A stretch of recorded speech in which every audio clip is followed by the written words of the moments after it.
Good evening, football fans of Oklahoma. Welcome to Friday Night High School Football right here on PPBC TV and OKC Sports Radio 105.3 FM, HD1, KIMB FM, Oklahoma City. We are glad you could join us on this Friday night.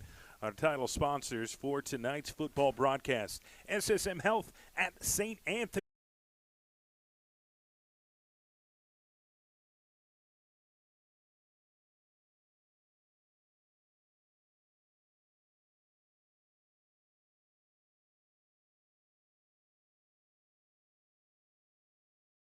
You, my friend. Yes, sir. Especially in a historic venue like Taft Stadium. A lot of memories have certainly been made here, and hopefully we'll make some more tonight. I'm excited about this game between El Reno and John Marshall. What is your take on this matchup? Well, like you said, I'm excited to be here. It's senior night here at Taft Stadium for the Bears of John Marshall.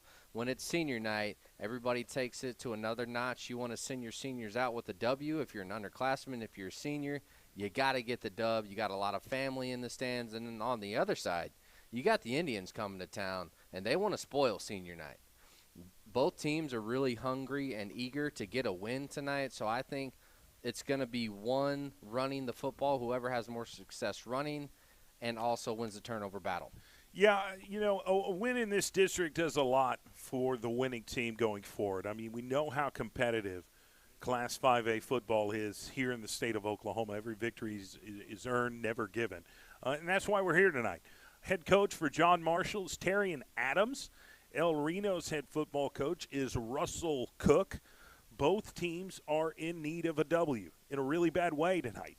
And there's realistic expectations for both teams. That can be accomplished. It's anybody's game tonight here at Taft Stadium, but only one can earn the victory. Temperature tonight I think we're in the 70s here, Dylan. Yeah, it's finally feeling like October a tad bit. You and me like it a little bit cooler. We're sitting at 72 here in northwest Oklahoma City. Yeah, and there's really no wind whatsoever, maybe a slight breeze, nothing that should impact the game in a negative way one way or the other. But I appreciate everybody tuning in tonight. Again, our title sponsors for this Friday night high school football broadcast, SSM Health at St. Anthony's. They're proud sponsors of Oklahoma City Public Schools. And as a reminder, you must let the orthopedic experts of SSM Health Bone and Joint Hospital help people get moving again. Call for an appointment at 405-218-2530. And our other title sponsor for Friday night high school football here in the state of Oklahoma, OCCC, Oklahoma City Community College. Their mission is student success, community enrichment. Log on to their website for more information at occc.edu. I want to thank our other sponsors for contributing to our broadcast and supporting athletics here in the Oklahoma City public school system. Sponsors like Peace of Mind Pediatrics, Love Student of the Month, GQ Fashions Fine Menswear, Super Prep, and Big O's Pork and Dreams Barbecue.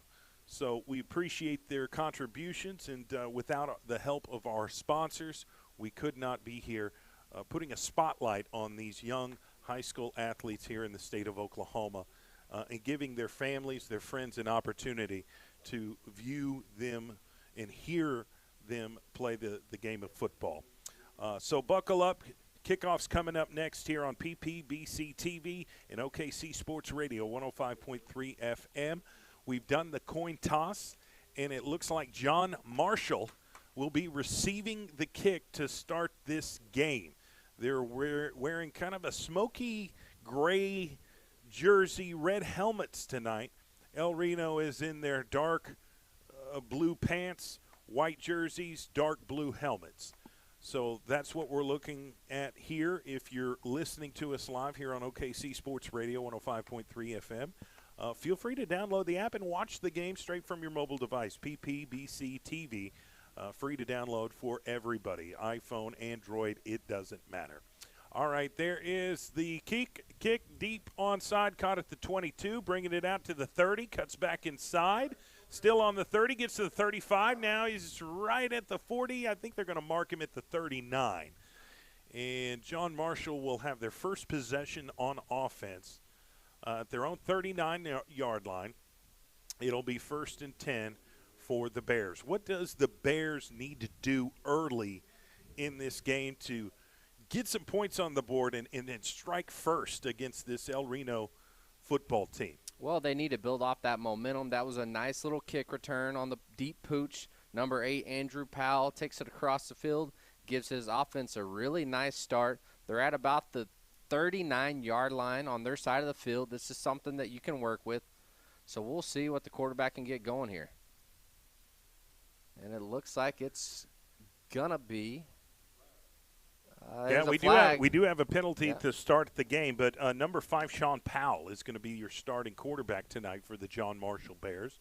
They've experimented a couple different people at that position, but tonight Sean Powell's going to get his opportunity, and it's never a good sign when you have to start off with a flag or a penalty to immediately set you back, and I believe that's a false start here. It is. To start the game. So now it changes.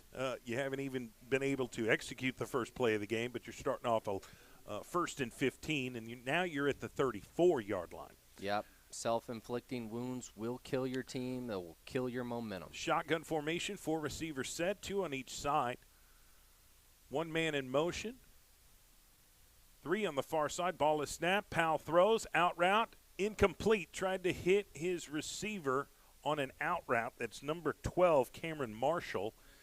Just a little bit in front of him, right off the tips of his fingertips.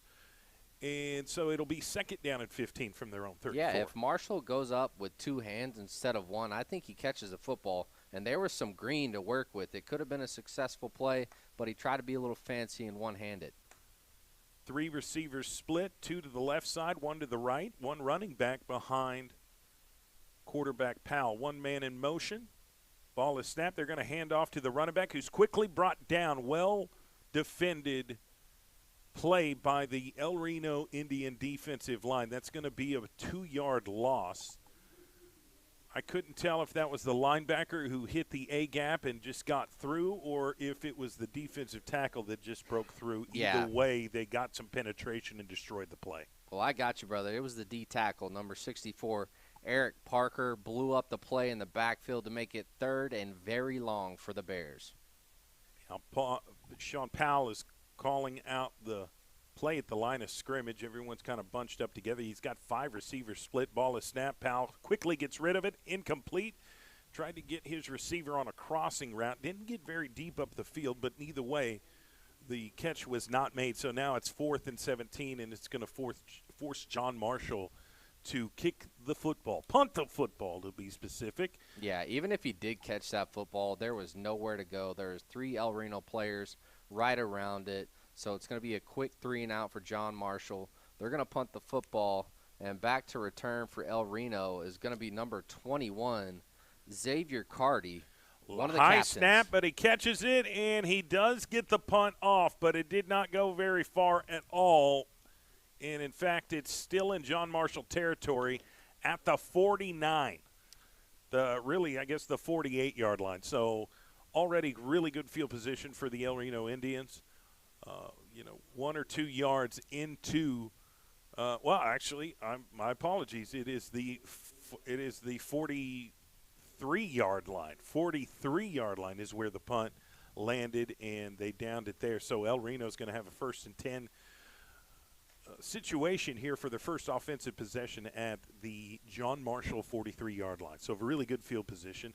Ball is snapped. They're going to hand off to number 25. He gets a solid 8 yards before he is brought down. That's Lathan Pruitt with the carry. And the El Reno Indians do like to run the football, and they try to do that as efficiently as possible. That's kind of their bread and butter here. They will throw the football as well. I mean, they have the athletes to execute a passing offense, but there's really no reason for them to put it in the air if they can just get it down here on the ground. So yeah, I think they're going to run it a lot. Their quarterback is actually listed on the roster as a running back, number 9. Yeah, Rusty and Cook. he just busted one, 20-10, and he's going to be tackled at the 5. So that is really a 33-yard rush by their quarterback, number 9, Rustin Cook, who faked the handoff to his running back, used him as a blocker, and burst downfield. And now they're really, really close to they're going to mark him at the 6. So first and goal for the El Reno Indians, looking to strike first. They're going to hand off on a jet sweep. He is denied the touchdown, but he gets awful close to the goal line. That's Avery Moose. And there's a lot of pushing and shoving after the play was over. Getting a little chippy early on in the ball game. El Reno is going to be on the 1-yard line, most likely a QB sneak or just a halfback draw right at the gut. That was a very clever style of play. They all went right, but then handed the ball off to go left. John Marshall's defense picked it up that time, but they're not going to pick it up this time. They are in for a touchdown. El Reno has scored first. They're up 6-0. Number 25, Lathan Pruitt, with the rushing touchdown, only 3 yards. So really good situation, really good start for the El Reno Indians. Yeah, no doubt about it, and really good blocking by that El Reno offensive line.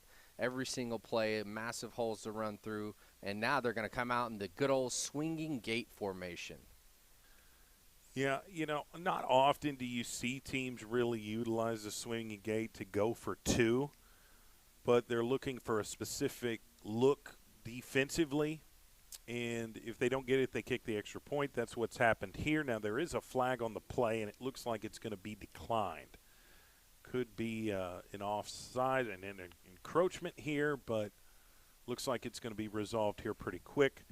And the El Reno Indians are up 7-0 yeah, just here in like the first that. quarter. Very efficient and effective drive for El Reno. They're feeling really confident on both sides of the ball. Offense delivered. Defense got the quick stop. We'll see what happens here on special teams. Yeah, and the John Marshall kick return team actually had a really good return this last opportunity, so hopefully they can continue that for their sake. They're trying to get as good a field position as possible, and now they're going to have to be even more creative as far as how they want to utilize their skill position players. They didn't really. Did they run the football at all in the first series? No. I think they're just strictly a passing team, Tried at to least pass, right now. little to no success, and that penalty is going to be enforced on this kick. So El Reno is going to kick from the John Marshall 45-yard line. Chances are I'd be willing to bet this ends up as a touchback, but you never know nowadays. No doubt about it, especially because last kick it was a pooch. All right, so let's get this underway. That's Jacob Smith is going to be your kickoff specialist for El Reno. And there it is. John Marshall's going to have the opportunity to return it, but they're going to let it go into the end zone, and it's going to result in a touchback. So John Marshall's going to have their second possession here offensively. They're down 7-0. They want to utilize every opportunity as possible so they don't get down too early. Right. Dig yourself in a massive hole it's extremely hard to get out of. But we'll see what happens. I do know John Marshall is a very talented team in terms of speed.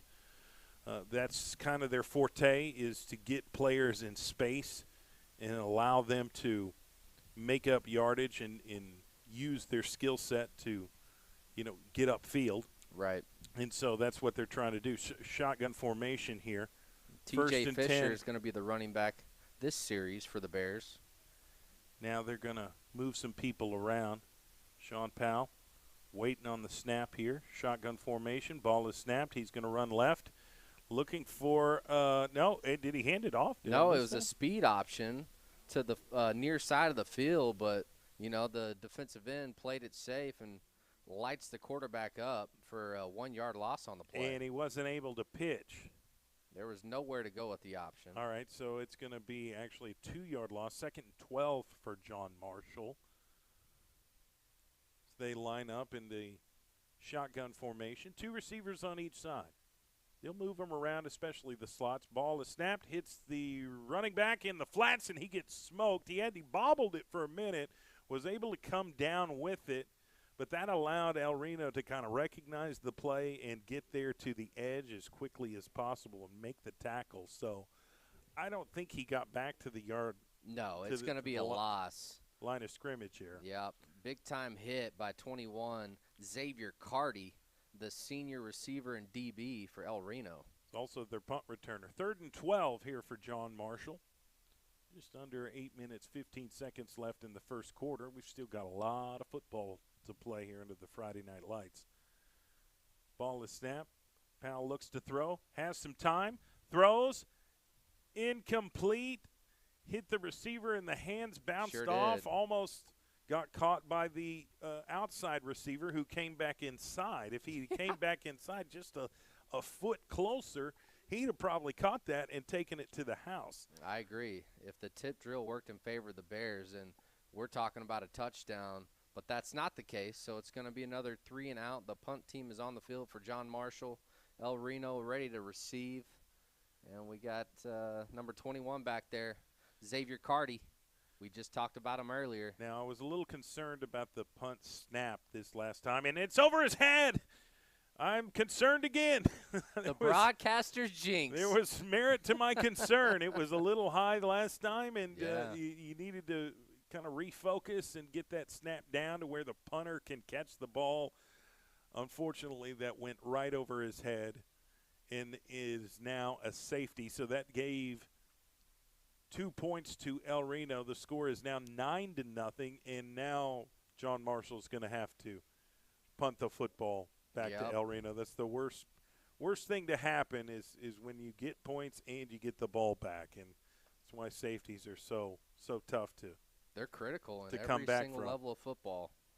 Well, we saw one on the Thursday night game with the Vikings and Rams the other day. You know, I was a little and I didn't agree with by it Thunder basketball. I can't lie. I didn't catch that game last night. That's true. Thunder is in action. But when it came to that safety by the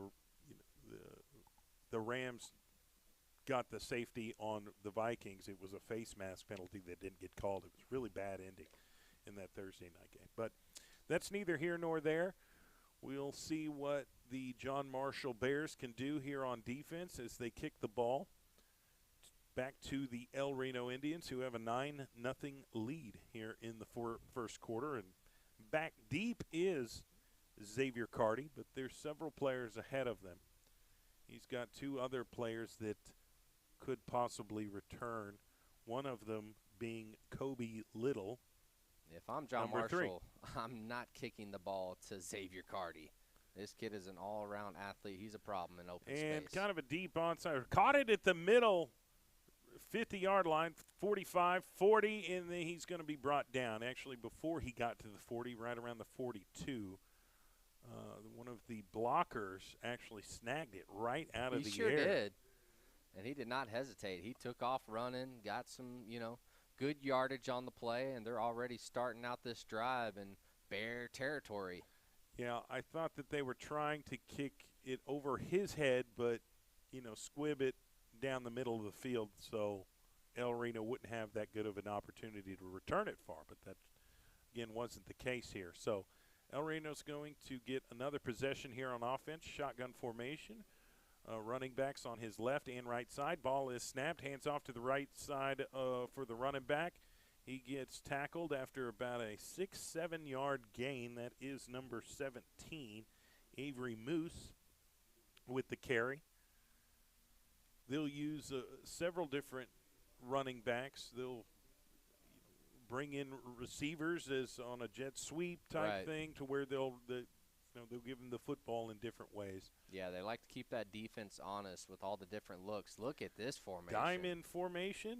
Okay, now they're going back to their positions. You got a wing offense right there. Hands off to Carty, I believe. Yes, Xavier Carty with the carry.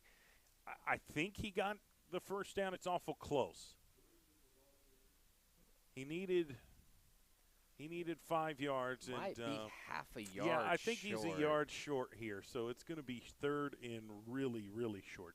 3rd and 1 is what they're going to mark it as, and expect a run. If I'm no John doubt Marshall about it. defense, I'm putting all 8 in the box. Ball is snapped. They do get the 1 yard and maybe an extra 1 or 2. Now they're still pushing the running back. He's close to the 25-yard line. That was a very hard-fought run. Yeah. By the El Reno Indian That's offense. Sophomore running back on the carry, number 30, Antoine Grayson, showing his leg strength to get that first down. Got stalemated but stayed on his feet, and his offensive line said, hey, we'll push you to the promised land, and it ended up working. All right, so quarterback Rustin Cook. I think there is a timeout called by El Reno. Scores 9-0. We'll take one, too. We'll be right back. You're watching Friday Night Football here on PPBC TV and listening to it live on OKC Sports Radio, 105.3 FM, HD1. And this Friday Night High School football broadcast sponsored by Oklahoma City Community College and SSM Health at St. Anthony's. We'll be right back. Hey sports fans, get ready to step into the world of championships with Super Prep Live, hosted by Miles Perry, only on OKC Sports Radio 105.3 FM. Dive deep into the lives of high school and college athletes with exclusive interviews and insight that reveals what makes them great. Follow Super Prep across all social networks to never miss a moment. It's Super Prep Live with Miles Perry. Tune in, get inspired, and stay connected. Visit OKCSportsRadio.com.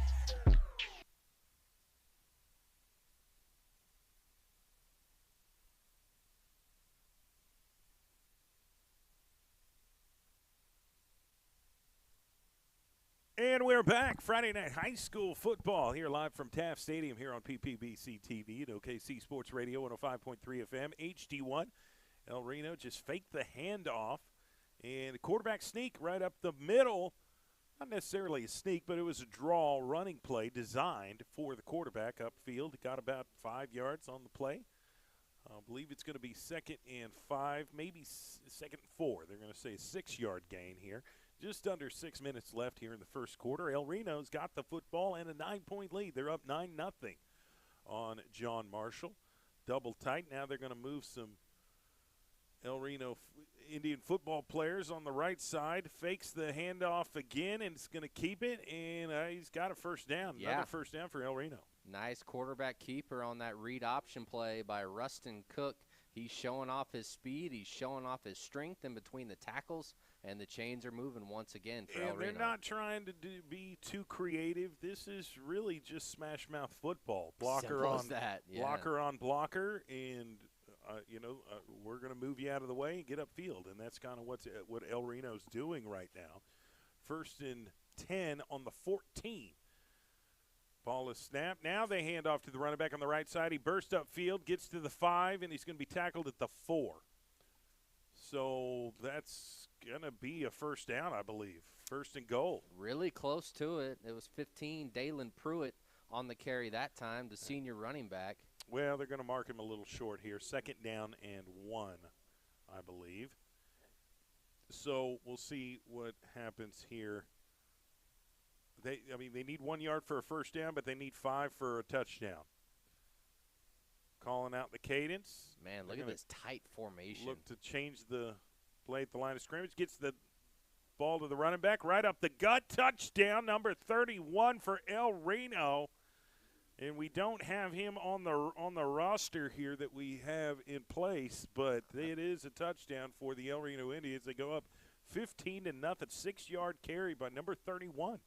I'm pretty sure that's number 30, Antoine Grayson, the sophomore running back. I'm going to have to get my binoculars out then. I got you, big dog. Those. Yeah, that was Antoine Grayson on Okay. the touchdown carry right up the gut for the El Reno Indians. They're up big, and 15-0. They're going to do the swinging gate but get in position to kick the extra point. There's the snap. There's the kick. It is good. El Reno is up 16-0 here in the first quarter. 4 minutes, 29 seconds left in the quarter. Again, I want to thank our sponsors for being a part of this broadcast. We couldn't be here without you. We appreciate you supporting Oklahoma City Public School Athletics, SSM Health at St. Anthony, and OCCC, Oklahoma City Community College. And we will see what John Marshall has to do to get some points on the board. I think that they have several different things that they could do a little bit better. This is true. In order to just, get some sort of rhythm, gain some momentum, move the chains. That's going to be an important part to their offense here tonight. And now they're in a little bit of a hole. I've seen many comebacks in my day, Dylan. 16 points is attainable. It's not easy, but it can be done. And we will see what John Marshall can do. They're going to have an opportunity to do that, but they need to utilize their time on offense and not go backwards. Yeah, you got to execute offensively, get the chains moving like you mentioned, get first downs, and hopefully get into the end zone. All right, back to return the kick is number – it's not number 8. Gets to the 20, 25, 30.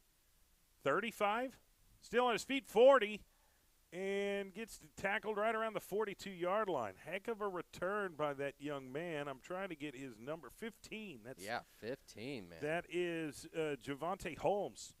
Heck of a return by that young man, and showcasing his ability to bring the ball upfield. That's why they've got him as a kick returner when you can get good field position like that. So it's going to be important for the offense to not waste this opportunity. Utilize your field position and get down the field. So 1st and 10 at the 42 for the John Marshall Bears, who are trying to find some sort of momentum here. And the El Reno defense has a 5-man front. They're really stacking the line of scrimmage, and they hand the ball off to the running back, and he gets tackled for a 1-yard loss. Yeah, he got and so lit you up. see, El Reno's defense obviously has watched some film and felt like they needed an extra body on the line to keep them from, being able to run the football and get a solid pass rush if they decide to throw it. So they're going with a 5-man front and getting upfield as often as they can. Shotgun formation, 4 receiver split. Might be a throwing play. No, fakes the run, throws it over the middle, incomplete. Had a man open. The ball was just underthrown slightly. If he hits him in stride, Swick, that's really close to being a house call because he had tons of open space to work on this near sideline. They just couldn't connect, and that's been the story so far in the first quarter. Yeah, that was Andrew Powell, who just right off his fingertips. And you're exactly right. If he catches that ball, it's a wide open spaces. Massive play for John Marshall. Yeah. But now it's 3rd and 10. Ball is snapped. Powell drops back, throws, middle screen, catches it, and gets tackled right at the 47-yard line. That's going to be about 4 or 5 yards short of the first down marker. Interesting move here. Do you go for it on 4th and 5? I'm full sending it. I'm going for it. I'm risking it, rolling the dice. Why not? Well, you don't make the calls because they're punting the football, Dylan. Yeah. I mean, it is. Some people don't like to take chances. You roll the dice in several different examples for your life, my friend. We can't go into specifics, but another bad snap over the head of the punter. He's got to race down, pick it up. Still has it. He's still going to punt it, and it doesn't go far, and it's caught by the quarterback who was in on special teams, number 9, Rustin Cock. Oh, my goodness. Bad snap over the punter's head. He gets it, punts it. It goes about 10 yards right into the quarterback's hands, Rustin Cook. I was surprised that Cook was even in on that play on special teams, being the quarterback of the El Reno offense, but he was able to catch that punt and bring it upfield a little bit. So now it's going to be 1st and 10 El Reno from the John Marshall 27. So they don't have as far to go to get in the end zone and add some more points to the scoreboard. Cook's overlooking the offense, hands the ball off, quickly tackled for a loss. My goodness, John Marshall read that play like a children's book. They sure did. Backfield and made the tackle. Was that Quincy Jones? I thought it was big 68. Keno Cal, the senior 3 technique for the tackle for loss. Either Boy, way, he put the hit stick on him. That was like a bear. It was. It came back in there and engulfed the running back. So Cook's overlooking the defense. 4-yard loss, 2nd and 14. There might be some more. It is false start for the El Reno Indians, and now it is 2nd and 19 here this possession. So it feels like the John Marshall defense has got some sort of momentum going. The big TFL on the first play of the series, then they get a penalty in their favor to make it 2nd and very long. And as we've seen, El Reno doesn't throw the football very much. They're a running team. So now if you can defend and tackle in space and get off the field. This is a big opportunity for the John Marshall defense to get off the field. You've got to stop them for the next 2 plays. They're going to hand off to number 30 on the far left side. He's going to have the first down. Yeah. 23-yard gain on the running back sweep to the wide side of the field. He found pay dirt and got upfield, moves the chains. A beautiful play call, very, very smart. They saw that there was – there wasn't any John Marshall Bears over there, so they ran that way. And now are looking at another first down and 10 situation from the 16. Heck of a play call, heck of a play execution. For sure. Good reach blocking out there as well. Cook's going to hand it off to the sweep on the right side. He's quickly tackled. That time the John Marshall defense kept contained and did not allow him to get the real estate he got the previous play. You're exactly right. 21, T.J. Fisher was in on the tackle, and he definitely let him hear about it. There was a little talking involved after that play. 3-yard loss there, so 2nd and 13 for the El Reno Indians from the John Marshall 19-yard line. So they've got 19 yards to score. Under a minute left in the first quarter. Ball is snapped. Quarterback's going to keep it right up the middle. He's got blockers, 5, touchdown. Yeah, beautifully executed play by the quarterback who did not hand the ball off to the running backs but used them as blockers. So he just got right there on their hip, burst through the defense right in the middle of it, got through the first line of defense, and then those linebackers got blocked, and he makes a move and gets into the end zone for another El Reno touchdown, scores 22-0. And they'll attempt an extra point to try and make it 23. We'll see if they're successful here. Solid execution offensively by El Reno. Kick is up. It's good. So 23-0. The El Reno Indians currently on top of the John Marshall Bears with 50 seconds left in the first quarter. It's been all El Reno. What does John Marshall have to do to get back in this game, man? Well, on offense, it's clear to me that they want to try to throw the football, and when you're throwing the football, you got to catch. The quarterback and the receiver haven't quite been on the same page so far in the first quarter, and if they want to get any momentum going, that's got to change, and they got to be able to connect and get the chains moving and stay on the field because the defense is gassed. Well, I feel like John Marshall's offensive line is giving him enough time to throw the football here. Right. They just haven't gotten in sync with the quarterback and the wide receiver. So here's where John Marshall is typically successful, and that's kick returns. Yeah, they've had 2 pretty solid kick returns, just haven't been able to do something after that on offense. Yeah, you've got number 15, Javante Holmes back there. You've got Andrew Powell back there, all ready to return this kickoff here for the John Marshall Bears. And here is the kick, and it's kind of a deep onside. Caught at the 25, 30, 35, 40. He's got some space. 50, 40. Finally knocked out of bounds. Great return by number 8, Andrew Powell. Found a crease, got past midfield. Now he's in El Reno territory. Best field position for John Marshall by far so far here in the first quarter. What a play. And they executed it well and set their offense up in a really good spot. Now it's the offense's turn to get in sync and make some plays, find some creases, and get the football in some of their skill position players' hands so they can, make some big plays. I guess the referee on the sideline is saying that Powell stepped out of bounds way far back. So they're still in John Marshall territory when we thought they're at about the 35-yard line. Yeah. It's going to be on their own 44. Boy, if you only had a challenge flag on the high school level, things would be different. All right, shotgun formation, 3 receivers split, 2 to the right side, 1 to the left. And we've got a flag here on the penalty on the play, and it's going to be a false start for the John Marshall Bears, and it's going to back it up 5 yards. 1st and 15 for their offense. It's the second time they've started out a drive with the penalty before they even took a snap. Yeah. It's tough to recover from these type of situations.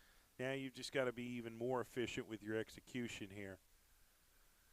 2 receivers to the right, 1 to the left, 1 running back. You've got 1 wing player on the left side. Ball is snapped, hands off to the running back. Trying to find that crease, gets through the first line of defense, and then is brought down by the linebacker.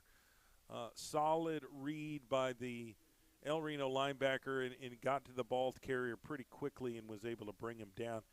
I think they're going to give him some credit on forward progress, but then again, maybe not here. Yeah, not much. Still. Okay, yeah. So, I mean, they're going to give him credit for 2 yards. Right. But it was a well-read play by For that sure. linebacker from El Reno, and Yeah. he took a great angle. 25, Lathan Pruitt, great play coming 5 downhill, seconds making left. a We'll hit. see if they get the snap off. They do. Ball gets snapped, throws to the outback. It's intercepted at the 50, 40, 30, has 1 blocker, cuts back inside, 10, 5. He's going to be tackled at the 5-yard line. That's one way to end the first quarter, and we've got a late flag. Yeah. Could be an unsportsmanlike conduct or some sort of personal foul. For It sure. wasn't thrown until the play was over. Heck of a return by the El Reno Indians on the pick. Came really close to making it into a pick 6. But from the looks of it, it's going to be 1st and goal for El Reno. But that is the end of the first quarter. Stay with us. We'll come back. We'll let you know exactly what happens here. So we'll be right back after this small commercial break. You're listening to Friday Night High School Football, sponsored by SSM Health at St. Anthony and Oklahoma City Community College here on PPBC TV and OKC Sports Radio, 105.3 FM, HD1. Injuries don't wait for business hours. Now you can be seen 24/7 for sports injuries. Whether you have a sprain or a broken bone, at the SSM Health Bone and Joint Injury Clinic at 13401 Northwestern. Oklahoma City, I'm Miles Perry, and who wants to win $10,000? First of all, you gotta be a high school senior in the Oklahoma City Metro. Second of all, you gotta hit that QR code down at the bottom. Third of all, this is brought to you by Love's Travel Stops and Country Stores and Perry Publishing Broadcasting. And don't forget Super Prep.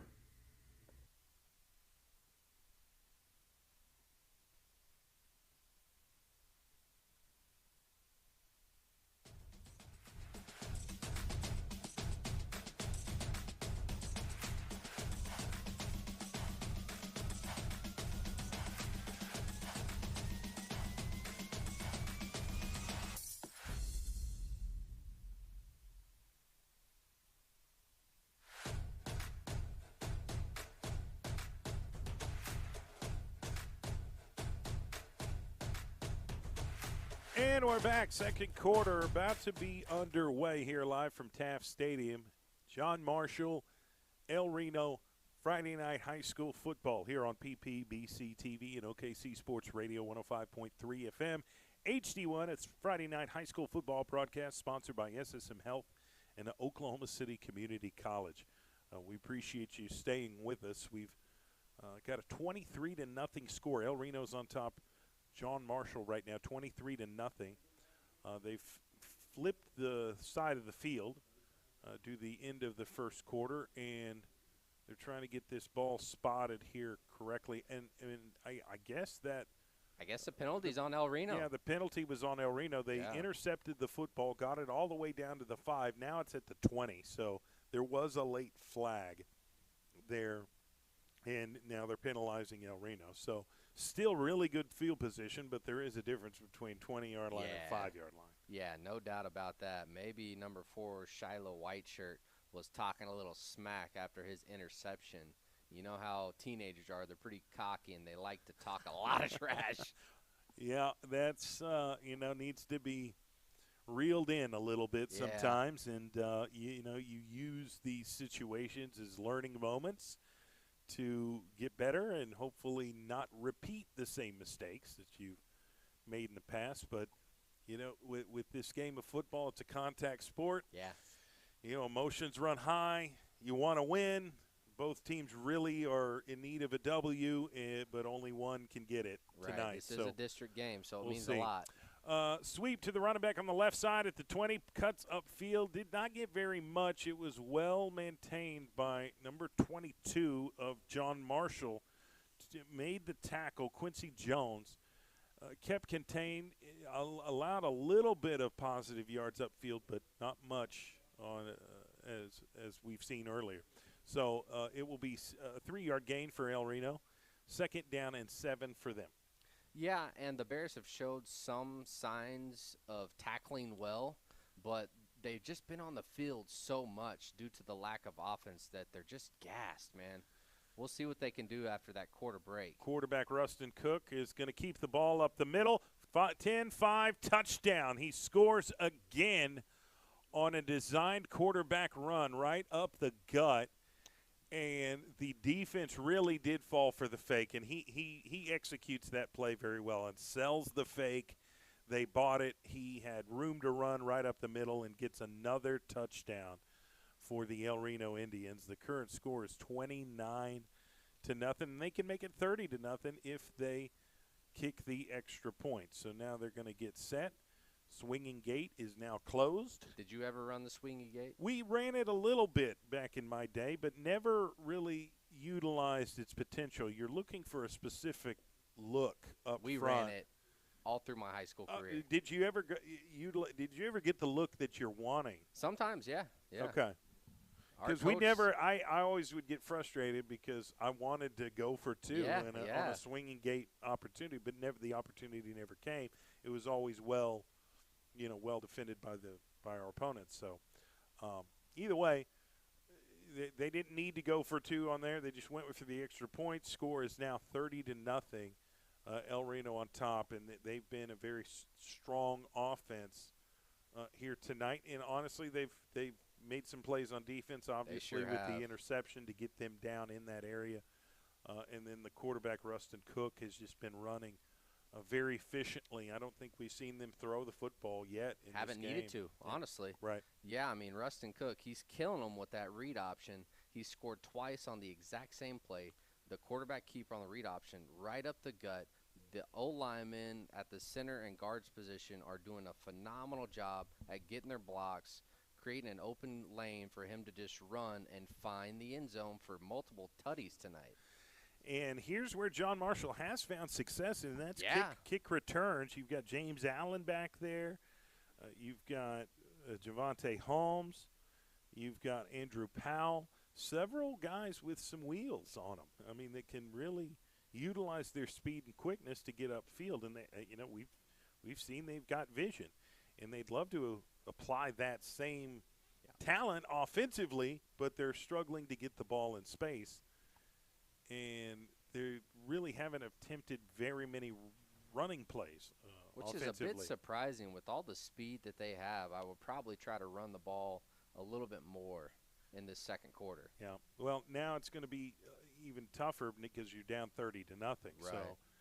So deep onside, catches it at the 20, gets to the 25, cuts right, makes one man miss. Still running east and west, and still on his feet despite getting thrown, and he's finally tackled by a crew of El Reno Indian football players. Finally gang tackled him, and we've got another late flag, and I think it's going to be some jawing. Yeah, we talked about it earlier, man. I just think that's what kids do, but it's a matter of, hey, you got to stay more composed in the moment. I know everybody's going to be pissed off on both sides. You're playing football. It's a gladiator sport. But the better man is going to win the football game, especially they're going to wave it off. They're going to wave off the flag. Let the boys play. You know what I'm saying? Sometimes they'll use it as a warning, per se. Yeah. And so we'll see what happens here. John Marshall's going to have an opportunity here on offense to get something going. That's been their issue, is they just haven't been able to develop any kind of rhythm, any kind of momentum, passing-wise or running-wise. Now, they haven't really given it much of a chance on the ground, but there's been a couple passing plays that just right outside, just off the fingertips of the receivers. We'll see which route they go here on this possession. One receiver to the wide side of the field, two to the right, the short side of the field. Got one running back to the right of the quarterback, Sean Powell. Powell waiting for the snap, gets it, fakes a handoff, tosses it to the running back on the far left side on a reverse sweep. Did not get very many yards, if any at all. Now there is a flag on the play here, and we'll see what the call is. Holding on the offense, so that's going to bump them back 10 yards. That's a killer, man. But on the edge, what a play by number 2, Brad Palmer, the DB, to fight off that block and make a tackle in open field. I mean, that was just an ideal tackle made by that young man. Right, because there was room to run on that side. Nobody else out there but him, and he sheds the block and makes a play. But either way, even if he did break it for a big play, it was all coming back because of the holding play. So it will now be 1st and 20 for the John Marshall Bears. Shotgun formation, ball is snapped. Powell drops back, looking to throw, trying to get the middle screen, incomplete. Yeah, tried to go to the middle screen to the running back right in the middle, and it was well read by that El Reno defense, and they made the stop. So now it's going to be 3rd and 20. Yep, and that's tough to come by, especially with the lack of offense. I think we're going to have a injury timeout or just a normal timeout called by John Marshall. Okay, yeah, and that was because of the penalty. That was a first down play. So now we're looking at 2nd and 20 here at Taft Stadium. But we'll take a quick commercial break. We'll come right back and finish out this offensive possession here for John Marshall. See if they can, put some points on the board. You're listening to Friday Night High School Football, sponsored by SSM Health at St. Anthony and Oklahoma City Community College. Here live on PPBC TV and OKC Sports Radio, 105.3 FM, HD1. Hey, this right here is a fat butt. Everybody been hearing about it on the radio. You can come to my Midwest City location, 6003 Southeast 15, or you can go to my admin, 285 South Santa Fe. Come get you one of these taters.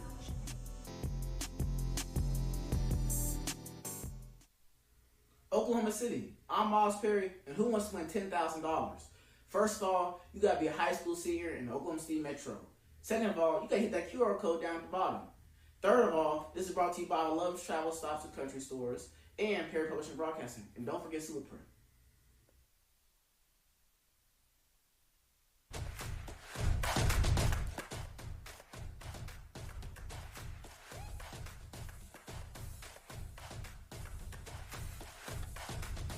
And we're back, second quarter action here live from Taft Stadium. John Marshall taking on El Reno. This is Friday Night High School Football. Here sponsored by SSM Health at St. Anthony and Oklahoma City Community College. And it was a 2nd and 20 situation. Sean Powell got the ball and ran it upfield, got 11 yards. Yeah, nice play to make it 3rd and manageable for the Bears. 3rd and 9 for the John Marshall Bears. Ball is snapped. Powell steps up in the pocket, still eyeing his receiver. Almost completed and almost intercepted. He had a man open right there at the middle of the field, which would have resulted in a first down, but the safety got in between and knocked the pass down. So now it's going to be 4th and 9, and it's going to force John Marshall to punt the football once again here. Now, we've had issues with the snap from the center to the punter. It's happened twice here tonight where the snap went over the punter's head. So that's something you got to be very careful about. No doubt. Keep an eye on that. I mean, it causes safety earlier in the football game. All right, and Xavier Carty is back to get the kick, and there is the punt. It may have gotten I think it was partially blocked, yeah. Yeah, I think it was partially blocked, so it did not go very far, and now it is in John Marshall territory. They're going to mark it right around the 47. Yep, 47-yard line. El Reno Indians starting in Bear territory already in this game, and I have a feeling, Swick, they're going to run the football on this drive. I think so. They've done it every single play here offensively tonight. That's their bread and butter, and they've got several different running backs and skill position players that they like to give the football to, including the quarterback. He's done a really good job of moving up the field. Rustin Cook has 2 rushing touchdowns here tonight. All right, got one man in motion, waiting on the snap. There it is. Hands off to the running back. Gets about 6-7 yards before he's brought down. I believe that's Dalen Pruitt. Yep, you number are correct. 15. The senior running back right up the gut, showing his toughness, keeping the legs driving after contact. And the El Reno offensive line is getting some burst off the line of scrimmage. Oh, yeah, they're winning the line of scrimmage. They're doing that very, very well, and there's almost always positive yards.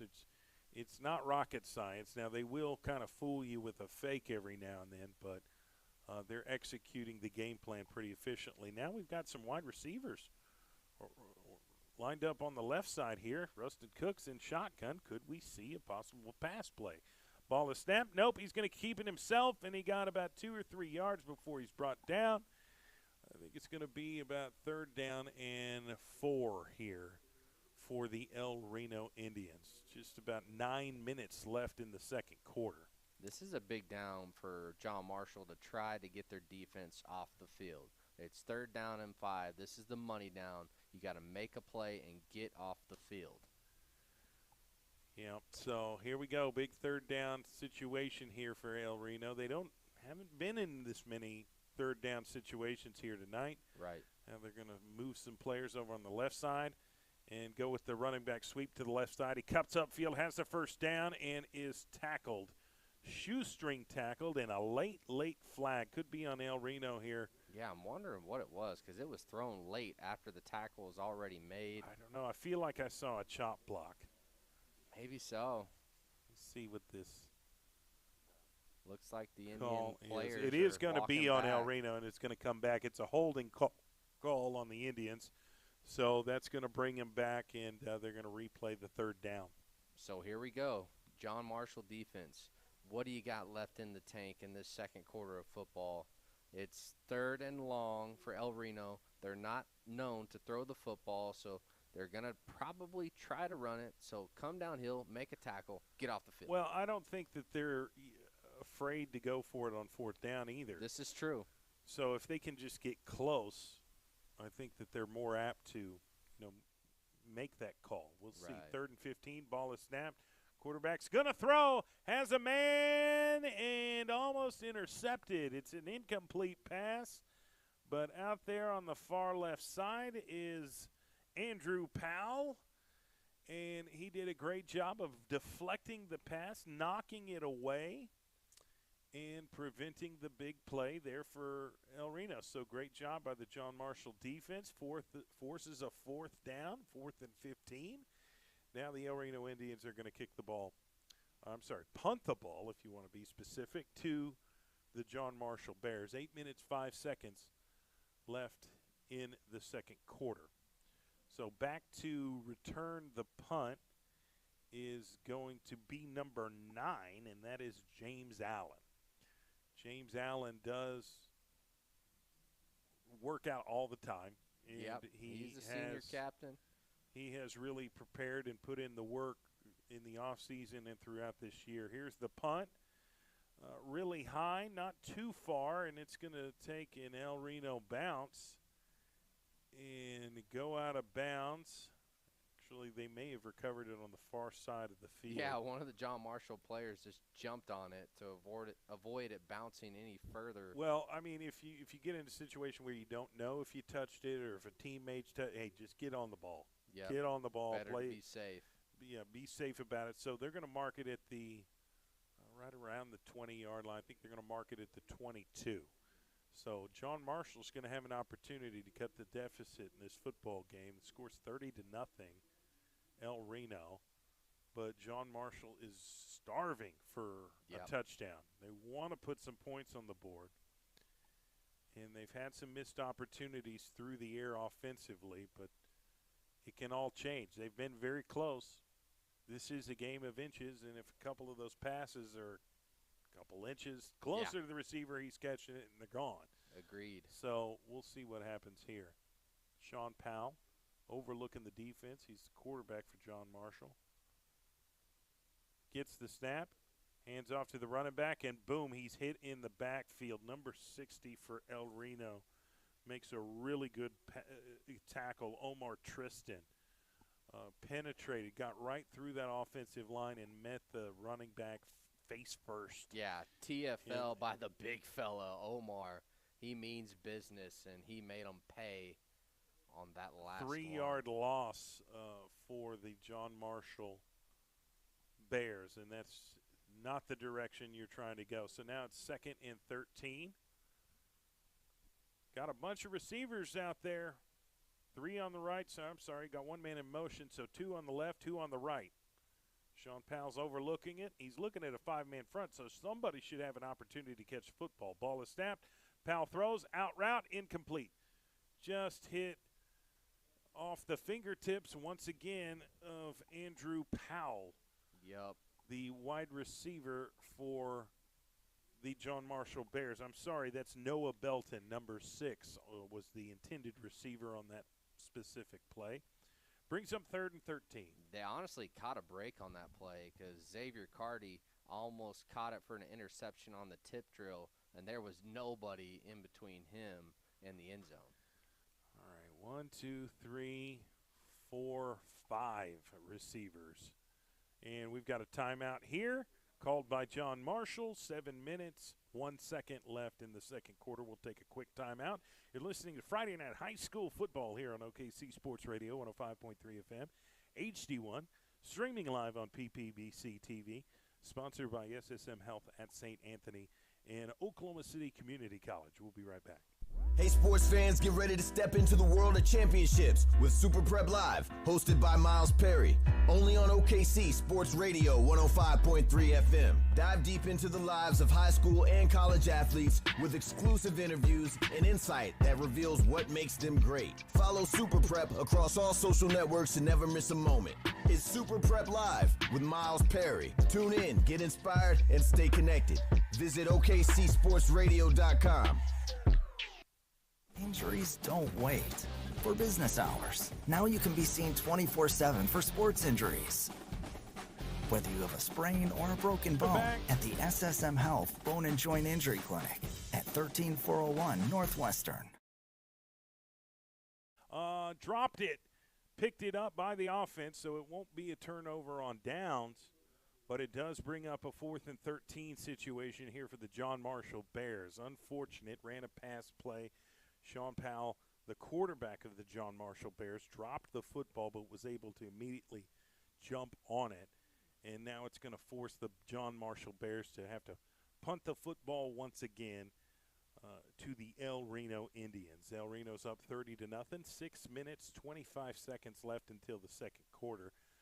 We're streaming live here, obviously, on PPBC TV. Bad snap once again, picked up by the punter, and he's going to go out of bounds. It's going to be another safety here for the John Marshall Bears, and El Reno's been able to steal 2 safeties so far here in the first half. So now the score is 32-0, and now El Reno will get the ball back once again. That's the second safety of the night. Pretty impressive stuff from El Reno, but that's the third bad snap from the center to the punter.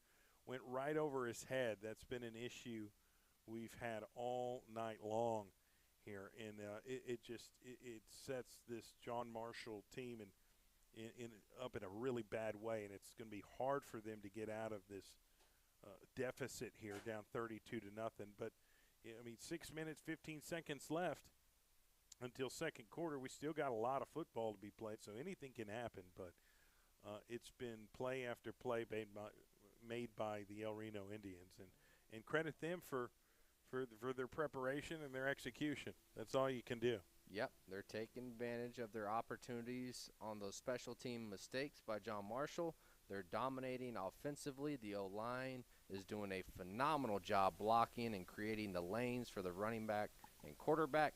That's why the score is what it is. El Reno up 32-0. Back to return the kick is number 21, Xavier Carty, but you've also got Brad Palmer out there and Kobe Little back to return the kick as well. So we'll see which player John Marshall will kick it to, or they could go for a deep onside here, in which El Reno's prepared for that as well. So we'll just see what happens. They're trying to set the ball up on the tee here, and I guess they're struggling here right now to do that.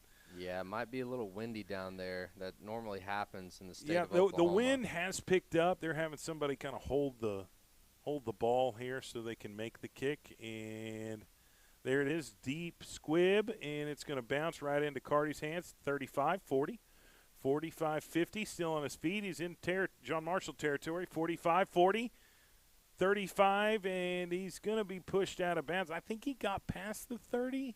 I'm not real sure, but there is a late flag. Yeah, far on away. the play, and another late flag, super late.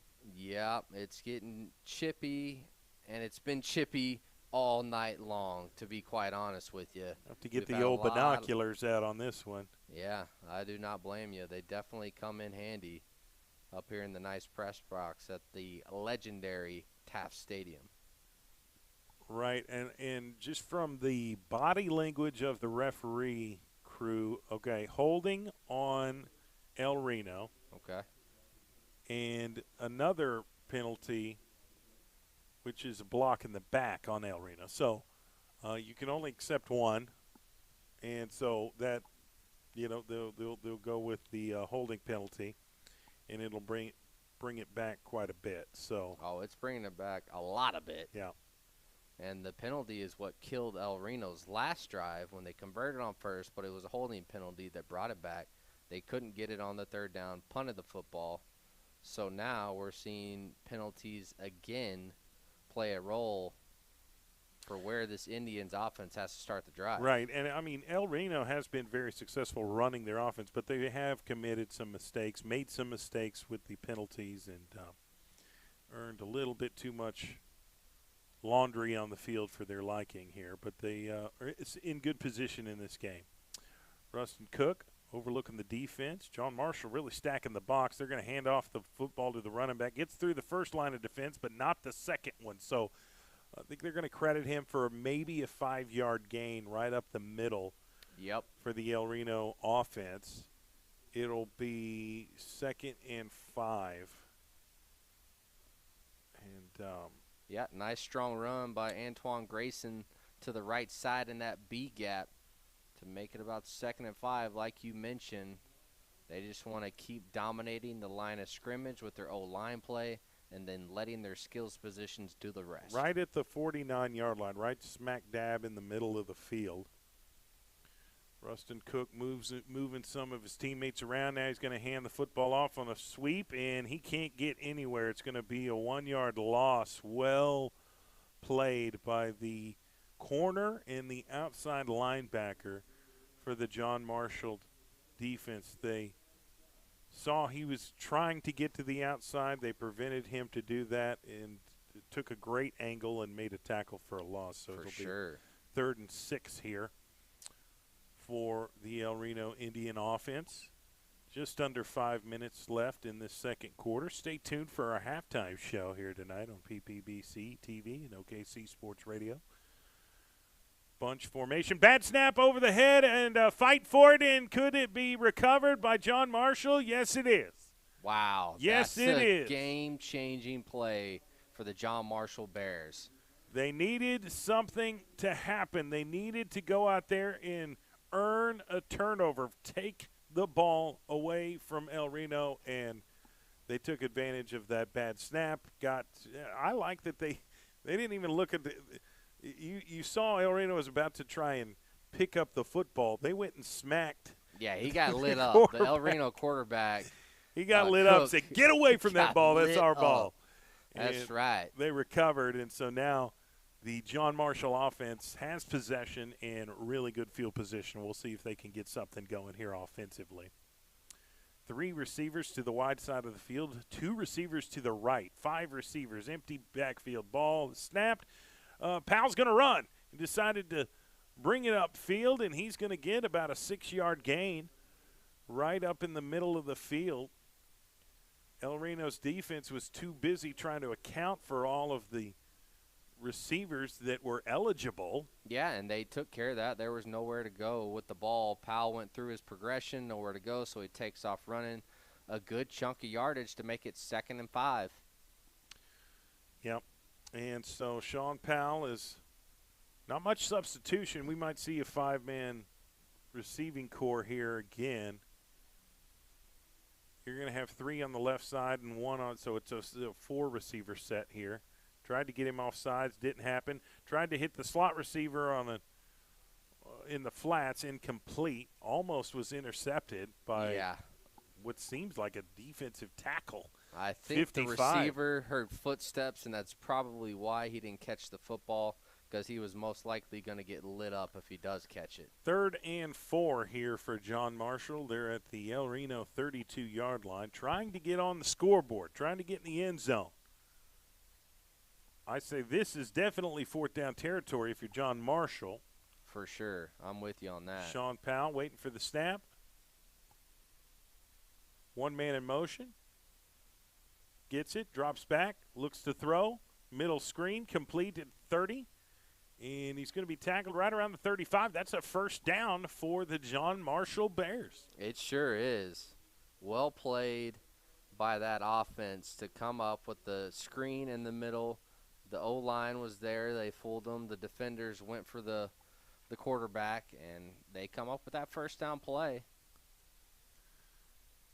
Back to the shotgun formation. 3 receivers to the right side, 2 to the left. 5 receivers split, no running back. Powell's looking to possibly change the play at the line of scrimmage. He's looking at his coach to get the signal. Play clock, plenty of time, 12 seconds left on the play clock. Now he is going to change the play at the line of scrimmage. Gets in position, waits for the snap. Ball is snapped, drops back, looking to throw. Does, over the middle, complete. He dropped it. Oh, he did. He did drop it. That was right in it. the breadbasket, hit him right in the hands, and he was unable to come up with the catch. If he had, it would have been a 1st down and put them right in the red zone. I think the hit by the defensive back is what caused the drop, because initially he had the football, the contact comes, and he drops it. So it's going to be 2nd and 10 now. All right. Same formation, except there's 3 receivers on the short side of the field and 2 to the wide. No running backs, just the quarterback, Sean Powell. Went through his cadence, now looking back to the staff. He's relaying the play back to his teammates. I don't think he changed it. Ball is snapped, drops back, looking to throw. Caught on the far left side, trying to find some room to run, gets upfield. It's going to be about a 7-8 yard gain. It was a quick little comeback route on the far left side, and there is a flag on the play. Yeah, I'm interested to see who the flag is on. And it's defensive holding. That's big. That is really big for John Marshall on this offensive series. This is the first time they've been deep in El Reno territory. So that's going to be an automatic 1st down here for the John Marshall Bears. Yep, that definitely is the case. Still waiting on the ball to move. They haven't moved the chains or anything quite yet. Looks like they're having one of those good old meeting of the minds. Meeting of the minds. When great minds think alike. Like me and you. That's right. That's right, except it's more one-sided on my side. Chill, bro, but chill. That's another discussion. Okay. Yep, they're moving it up. It's going to be a 1st down for the John Marshall Bears. They're going to be inside the 10-yard line at the 9. So it'll be 1st and goal from the 9. Plenty of time, 2 minutes, 41 seconds left in the 2nd quarter before halftime. So this is a great opportunity for the John Marshall Bear offense to get into the end zone here. Sean Powell overlooking. He's got a running back now. Ball is snapped. Speed option to the right. Is he going to keep it? Yes, he is. He's going to keep it, and it's well defended by El Reno. I think he may have gotten 1 yard. Yeah, not much space to work with. El Reno was very disciplined on that play. We're not fooled by the option keeper. So it's going to be 2nd and goal still. I thought that was Marshall. a well-defended play because usually there's a crease that will develop. Right. And that quarterback will make the decision whether to keep it or pitch it himself. They just slid down the line of scrimmage with them, and there was never a crease. Shotgun formation, 2 running backs in the backfield. Ball is snapped down. They're going to it's a quarterback. Trick play. It's a reverse. Yep, it's a reverse. And John Marshall's in the end zone for a John Marshall Bear touchdown. It's 6 with 1:41 left in the second quarter. They had me fooled. Oh, Dylan? I saw it the whole way. I saw the reverse, and the touchdown goes to number 8, Andrew Powell, the freshman receiver. What a big-time play made by him, and he puts his head down, crosses the goal line for the tutty. Yeah, he definitely had some space to get upfield on the far left side. I fell for the fake, and I'm the commentator here, so it's hard to miss sometimes. Okay, they're going for 2. Going to throw it. No, Powell's going to step up in the pocket and run it himself, and he's going to be tackled. New 2-point conversion is no good. The score will remain 32-6 with 1:41. We'll take a quick commercial break, come back and see what El Reno does on this next possession offensively. You're listening to Friday Night High School Football here on PPBC TV and OKC Sports Radio, 105.3 FM, HD1, sponsored by SSM Health at St. Anthony and Oklahoma City Community College. We'll be right back. Injuries don't wait. For business hours, now you can be seen 24/7 for sports injuries. Whether you have a sprain or a broken bone, at the SSM Health Bone and Joint Injury Clinic at 13401 Northwestern.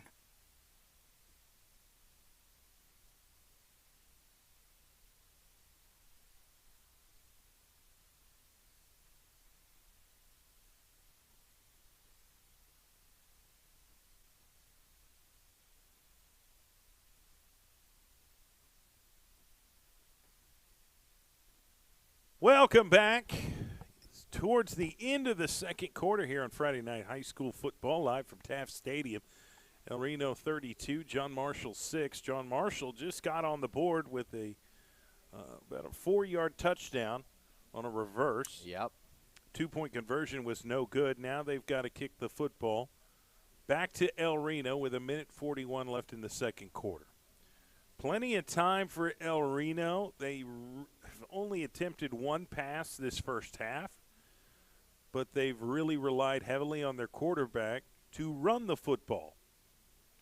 Rustin Cook has 2 rushing touchdowns here in the first half. He also didn't he have he had a punt return. Okay. He actually caught a punt. A 10-yard punt that landed right into his hands. All right, squib kick down the middle, caught by Xavier Carty at 20, 25, 30, in the middle of the field, 35, 40. Still on his feet and got blockers to 50. Loses the football, but I think he gets it back. Oh, man, that's going to be close. There was a couple of John Marshall players really right close. around him. Football was definitely on the ground. Looked like he got high load on the play. He got hit low and high, and that's why he fumbled the football. Still trying to figure out who's going to get the football. Referees having a meeting of the minds again, trying to get this figured out and make the right call. I believe El Reno was able to keep possession of the football. Yeah, I think you're right. They did recover it, in my opinion. But there was a certain level of a dog pile right there in the middle. So you never know what goes on in the middle of a dog pile, Dylan. You're right about that. And then I'm looking, and on the far side of the field, there's a flag over there. So I don't know what the flag is on either. Maybe that's what they're discussing. Yeah. Okay. Looks like it's going to be a holding against El Reno. Yep.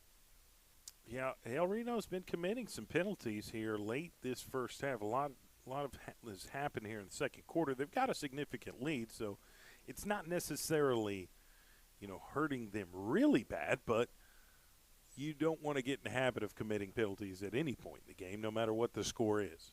Yeah, and they're giving the John Marshall defense more and more confidence. The last 2 series, John Marshall defense took care of business, got off the field, and on the last one, they got a turnover, lit up the quarterback to get that fumble recovery, and then they score off of that. So Right. they capitalize off the turnover. Right. So El Reno's going to have offensive possession here, and it looks like they're going to spot the ball. Well, I'm trying to figure out where they're going to spot it. I have an idea. Okay, 39-yard line. They're on 39, so they'll have a ways to go, a minute and a half until halftime. Could we see a situation where El Reno adds insult to injury and, does whatever they can to get in the end zone? That's Definitely certainly a possibility. Yeah, definitely is. So, one man in motion, ball is snapped, and they're going to hand the ball off up the middle. The quarterback did a little twirl. Yeah, all the misdirection just for a handoff right up the gut to Antoine Grayson. That was well defended by the John Marshall defensive line. They Yeah. really got up there and they controlled the line of scrimmage and did not permit entry. Yep, like I said, you can tell the John Marshall defense is way more confident than they were in the first quarter.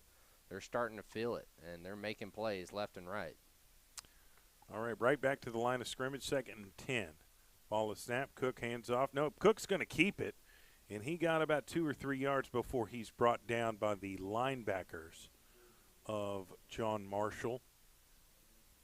And you've got several different players in that. One of them being Sean Powell, who's the quarterback, does a great job of making the tackle on that play. You've also got Kamarion Lemon, number 7, getting in the mix there and preventing much positive yards. It's 3rd and 7 here. 23 seconds left. I don't know if El Reno's going to have enough time. They're going to have to break out a big play if they want to put some more points on the board.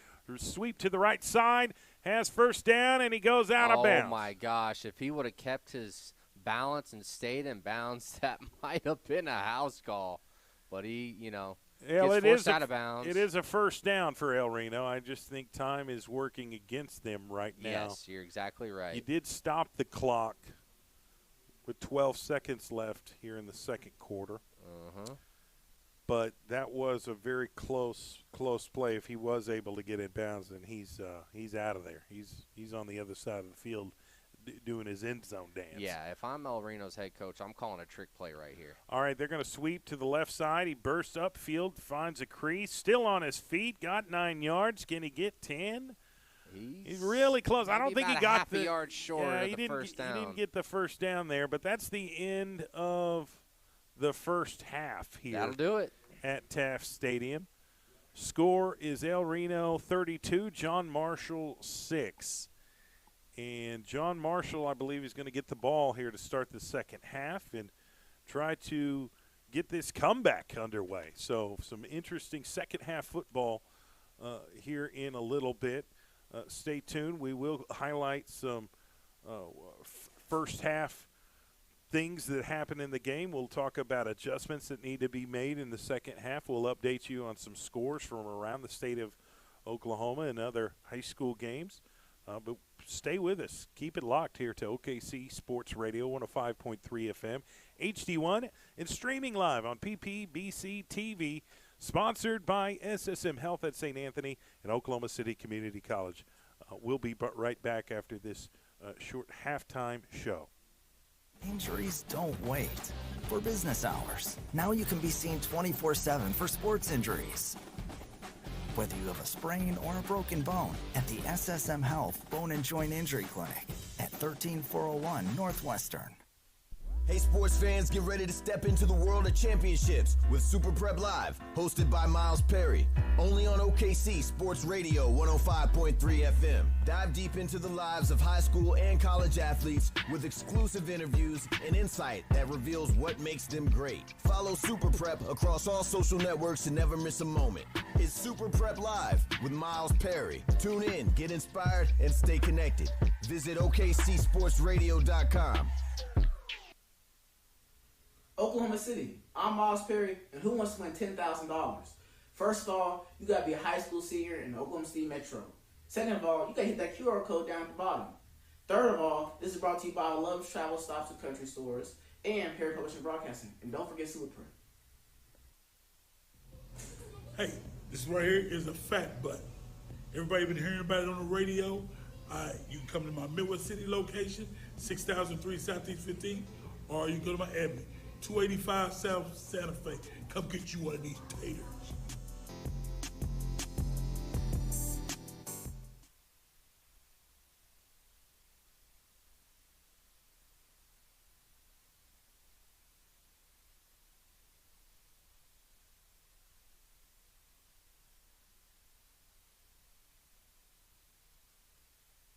Injuries don't wait. For business hours, now you can be seen 24/7 for sports injuries.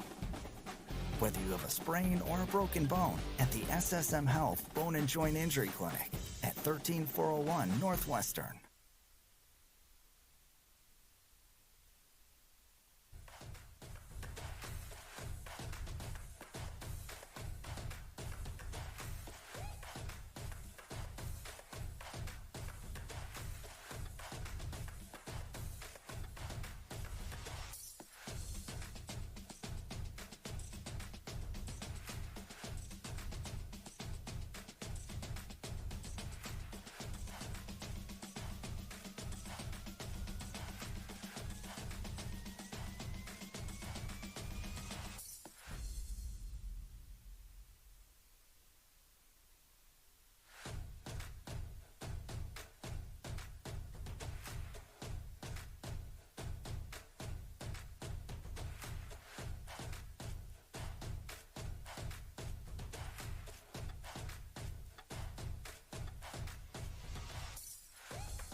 Welcome back to Friday Night High School Football, broadcasting live from Taft Stadium here on PPBC TV and on Oklahoma City Sports Radio, 105.3 FM, HD1.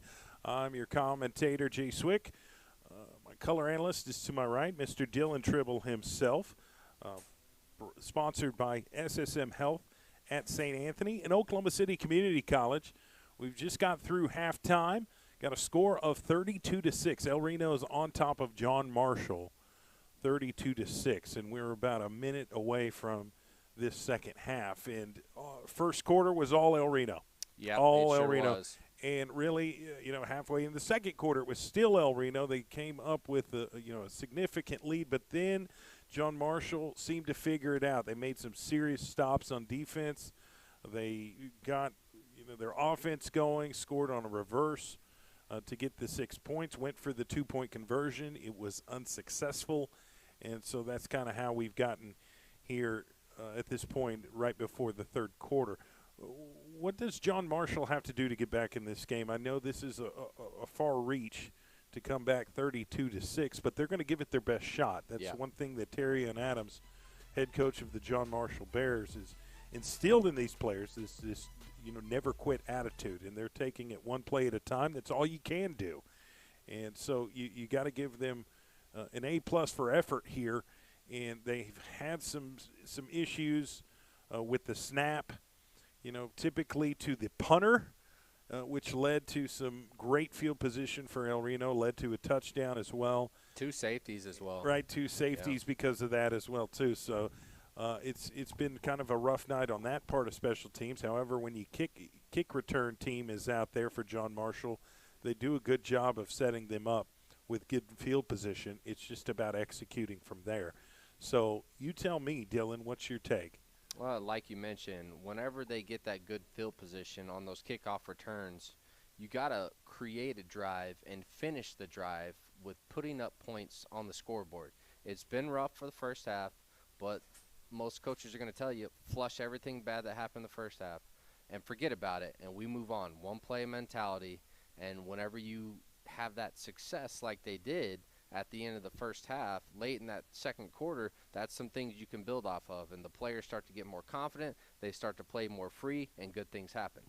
And El Reno will receive the kick here in the second half. They'll start out on offense to begin the third quarter.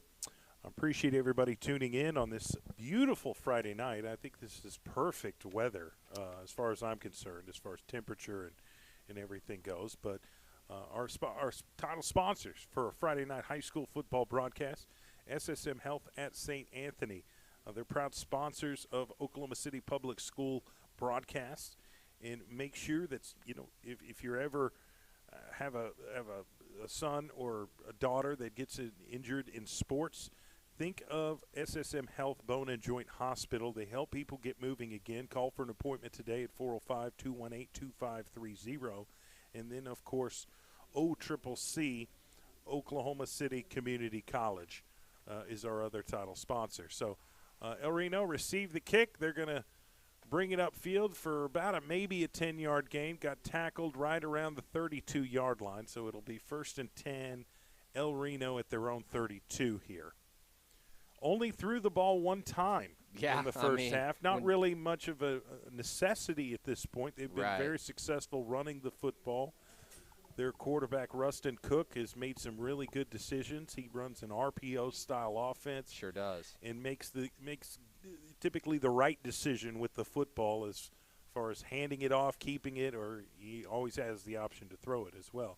So they're going to hand the ball off to the running back for a 5-yard gain. That's number 20. Is that number 26? I'm waiting for the young fella to get up. It's actually number 25 for El Reno, Lathan Pruitt. Yeah, Lathan Pruitt scored a touchdown in the first half. He sure did. And he found some real estate there in B-gap. Got upfield pretty quick for a 6-yard gain. It'll be 2nd and 4 for the El Reno Indians. Yep. They're going to split 2 receivers out wide to the right side here.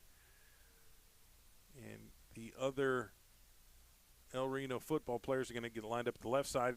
Design quarterback run right up the middle for about 2 yards. I think they're going to look at a 3rd down and 2 situation here for El Reno. And that John Marshall defense has been doing a really good job at forcing El Reno into these 3rd down situations, and they've had a lot of success. Their last 3 times on the field, they have got off the field and forced El Reno to punt and then created the turnover. So we'll see what the Bears can do here. Yeah, 3rd and 2, and John Marshall stacking the box. They're going to hand it off to Pruitt. He busts loose, gets close to the 40 side on John Marshall territory. I think they're going to mark him at the 42. I mean, beautifully ran running play, gets right behind his blockers. Right. And does a great job bursting upfield. That's an automatic 1st down here for El Reno. Yep, nice job by the O-lineman to get to the 2nd level and block those backers and create the big play opportunity for Pruitt. And they're going to go right back to the running back who found some more real estate. This time it's number 17, Avery Moose, with the 12-yard gain. Another El Reno 1st down. They found some rhythm running the football, and they're running it like they drew it up. I mean, there's multiple blockers right there. Now, John Marshall's safeties was able to step up and make the play and prevent the touchdown run. But another 1st down and 10 for El Reno. They're running a bunch set. Ball is snapped. Hands off to the running back, immediately tackled. That time the John Marshall defensive line controlled the line of scrimmage, did not allow very much positive yards on that specific play. Yep, big it's number going to be 2nd and 68. Keno Cowell, the senior D tackle, with that big play. Only a 2-yard gain for El Reno. Now, Pruitt is lined up right next to Rustin Cook. It could be either one of them. They're going to hand off to Pruitt. He gets upfield for a short gain, maybe 3 yards. And if you notice, Rustin Cook, when he hands the ball off, he does this twirl. He spins. Yeah. And it's supposed to just take away your attention as a defensive player just long enough to where they can get upfield and get more positive yards. Right back to the line of scrimmage. 3rd down at 6. 3rd down at 6 for El Reno. John Marshall showing blitz with those backers. Ball is snapped. Cook's going to run it up the middle, has the 1st down, and he's still on his feet at the 10. He's still going, He's still Swick. at the 5. I think he's brought down at the 4. Oh, my gosh. The yards after contact for Rustin Cook. What a big-time run by him, showing his toughness. Nobody can call him a pretty boy quarterback because he is all about absorbing that contact. He looks for it. Churning his feet to get even, a couple extra yards there on the play. It'll be 1st and goal from the 4. They're going to hand off to Pruitt. Pruitt is in the end zone, followed his blockers right into pay dirt, and they'll put 6 more points on the scoreboard for the El Reno Indians. They'll bring out their extra point team, and they like to run the swinging gate formation. I'd like to see him throw it out there. Just run a play from the swinging gate. We want to see it. Haven't seen it yet. I think John Marshall's doing a good job of kind of lining up in the right places to prevent them from getting the green light to run the 2-point conversion. Right. So here's the extra point. Kick is up. It is good. We've got a 39-6 score. El Reno strikes first here in the 3rd quarter here at Taft Stadium. We'll take a quick timeout, come right back, and see if John Marshall can answer on offense. You're listening to Friday Night High School Football here on OKC Sports Radio, 105.3 FM, HD1. Streaming live on PPBC TV, sponsored by SSM Health at St. Anthony and OCCC, Oklahoma City Community College. We'll be right back. Hey, this right here is a fat butt. Everybody been hearing about it on the radio. You can come to my Midwest City location, 6003 Southeast 15th, or you can go to my admin, 285 South Santa Fe. Come get you one of these taters.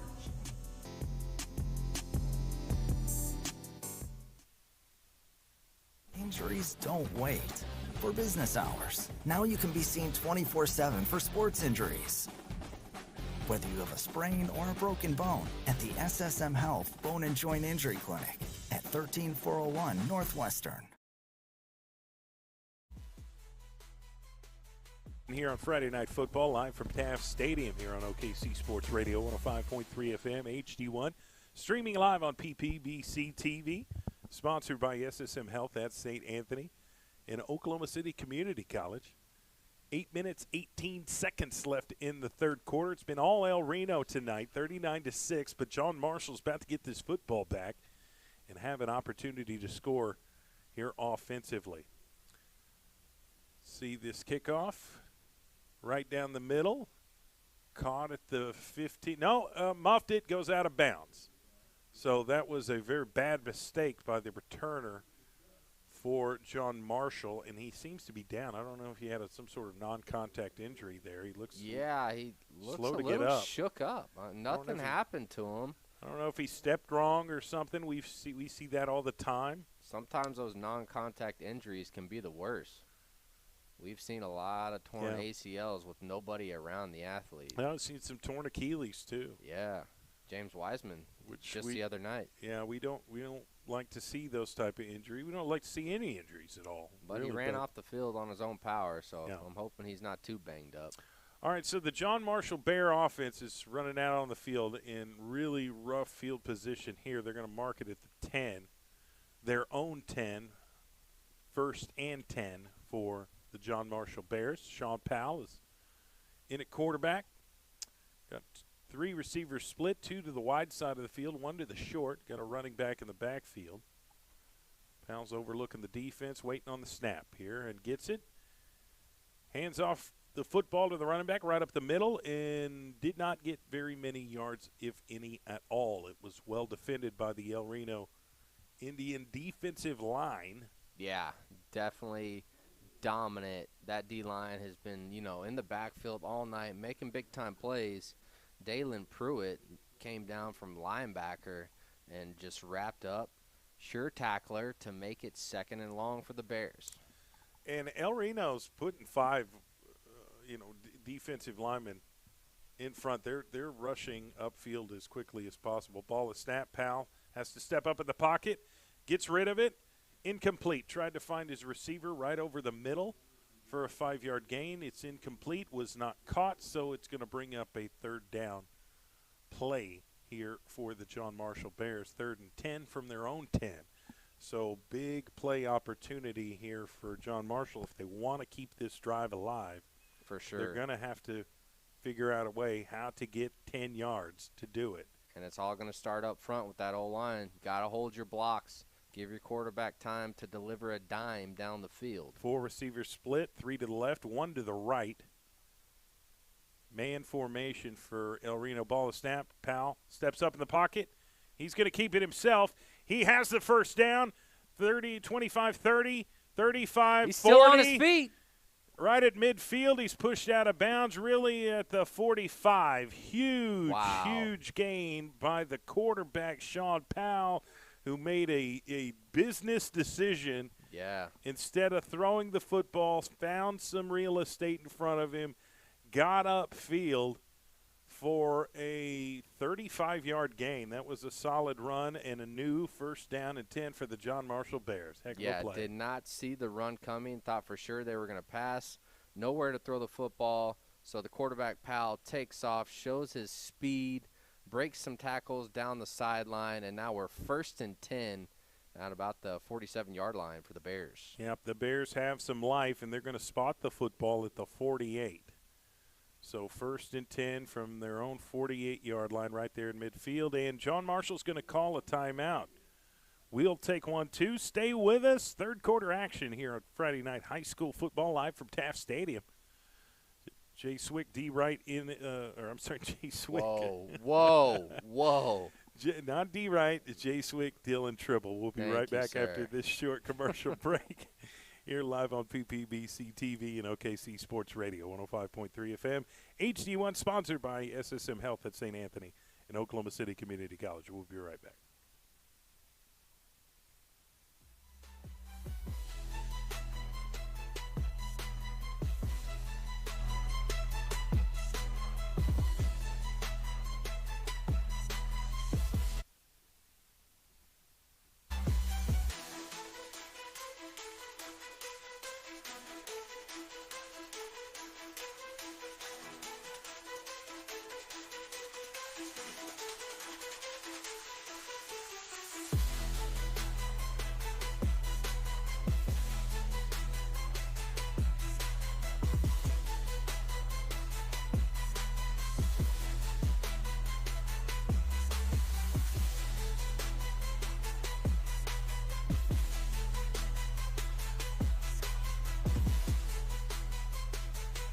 Welcome back to third quarter action here live from Taft Stadium for Friday Night High School football, sponsored by SSM Health at St. Anthony and Oklahoma City Community College. John Marshall broke a very big play to get to midfield and a new first down at 10, but then they hand the ball off to their running back for a 2-yard loss. Solid defensive stand on that specific play by the El Reno defense. John Marshall's quarterback, Sean Powell, is overlooking the defense right now. Has 3 receivers split, 2 running backs in the backfield. Gets the snap, goes for the reverse, has some room to run on the right side, makes one man miss, steps up, gets about 6 yards. Man, I guess they're going to credit him for about 5. I think there was a face mask on the play, Swick.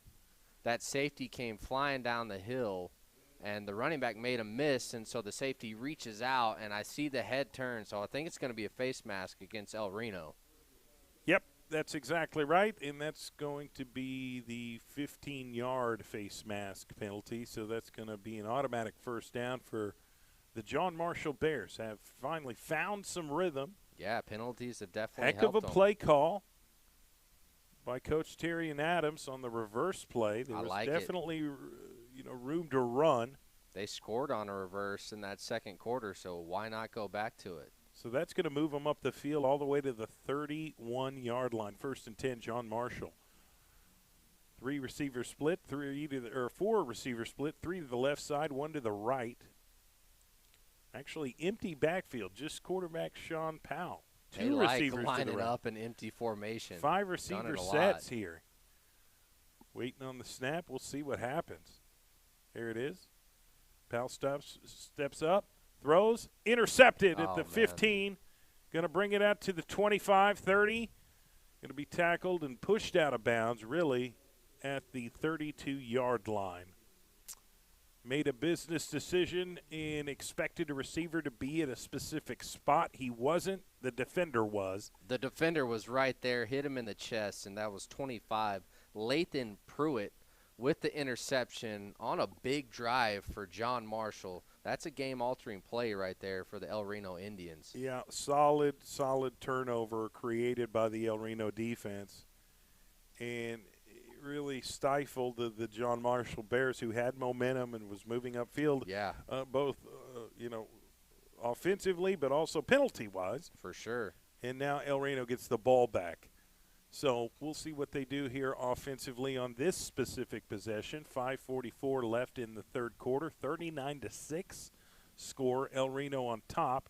They're going to hand the ball off to number 30. Is that number 30, Antoine Grayson. Yeah. And we have a new quarterback in the game for El Reno, Donovan Mashit. All right, so we'll see what his sophomore quarterback for El Reno. Yeah, and they're probably, wanting to get this guy some experience. With a lead 39-6, I'd say it's a safe time to let that sophomore QB get some burn. You can experiment just a little bit, get some much-needed experience to do some other players, and that's exactly what they're doing. Is that number 8? He's going to hand off to number 30 for about 4, maybe 5. He's still on his feet. It's just a dog pile he won't go down. Turns into being a 9-yard gain, maybe even a 10. Hard-fought run by Grayson. Yep, Antoine Grayson, he is very strong for a sophomore running back. That's why they've had him in the game, showed everything he can do. And now, like you mentioned, the sophomore quarterback's in the game, Donovan Mashit. So we got 2 sophomores in the backfield for El Reno on this series. Yeah, they've made some couple changes to their offensive line, too. 3rd down and 1 for the El Reno Indians. Might look at possibly changing the play at the line of scrimmage. Mashit is relaying that play to his teammates. And you can see some of the coaching staff over there on the El Reno side coaching them up. Yeah, I'm not sure why the clock has stopped. That was a run play in bounds, so I don't know what's going on with the clock. Now the referee's signaling run the clock. I don't know why it was stopped in the first place because Yeah, it wasn't I'm a not first sure. down. It's going to Yeah. be 3rd and short for El Reno. Right back to the line of scrimmage, shotgun formation.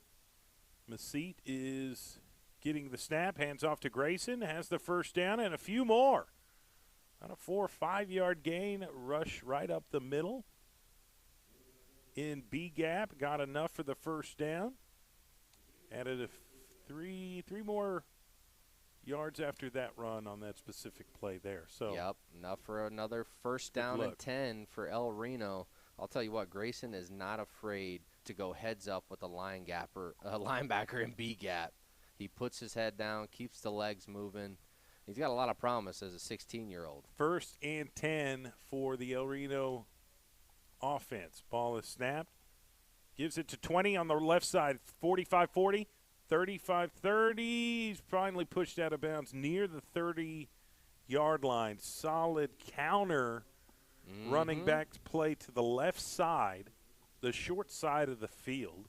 That's a freshman receiver on that counter carry, number 20, Demetrius Flowers. His first carry of the game goes for a big chunk of yards. Yeah, over 20 yards. Right back to the line of scrimmage. Mesite overlooking. Got twin receivers to the right. He's going to hand off to Grayson right up the middle again. He gets about 4 yards before he's brought down. John Marshall's linebackers are doing a good job filling the gap, just not filling it fast enough. Right.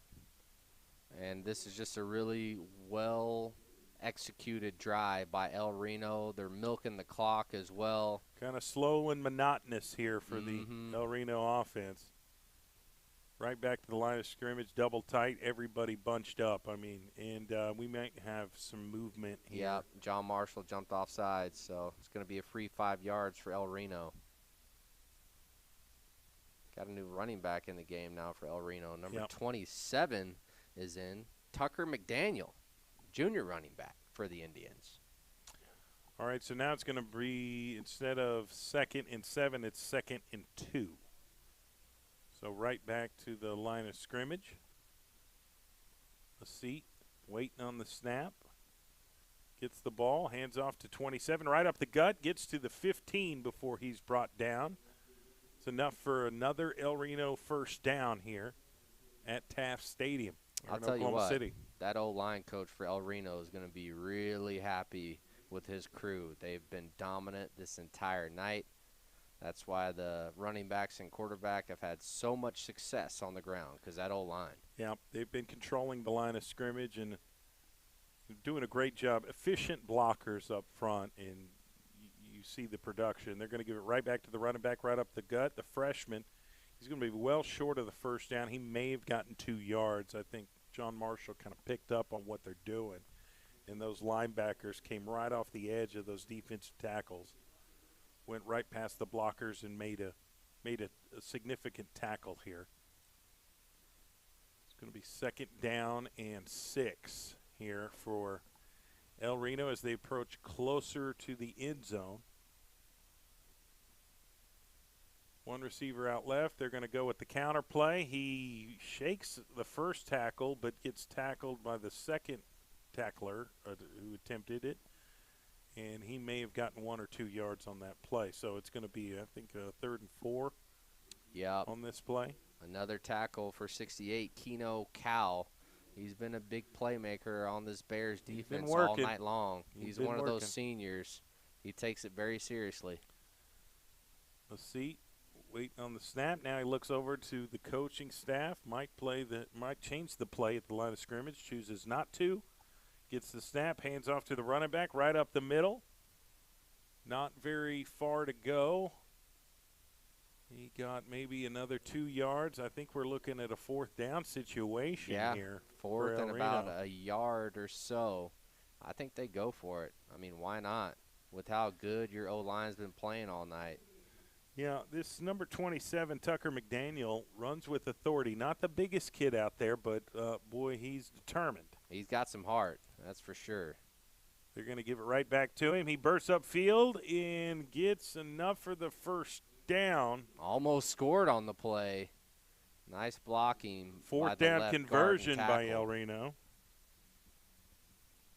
So now they're going to be marked at the 3-yard line.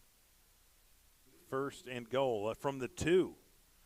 I'm not sure that they're going to snap it here. I think they just let the clock run until the fourth quarter starts. Yeah, 10 seconds left. I don't think they're going to be able to get the play off. That's going to be the end of the third quarter here at Taft Stadium. Fourth quarter is coming up next.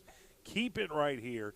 Friday Night High School Football streaming live on PPBC TV and OKC Sports Radio, 105.3 FM, HD1, sponsored by SSM Health at St. Anthony and Oklahoma City Community College. We'll be right back with fourth quarter action.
And we're back. Fourth quarter about to be underway, and El Reno is in the red zone. First and goal from the 2.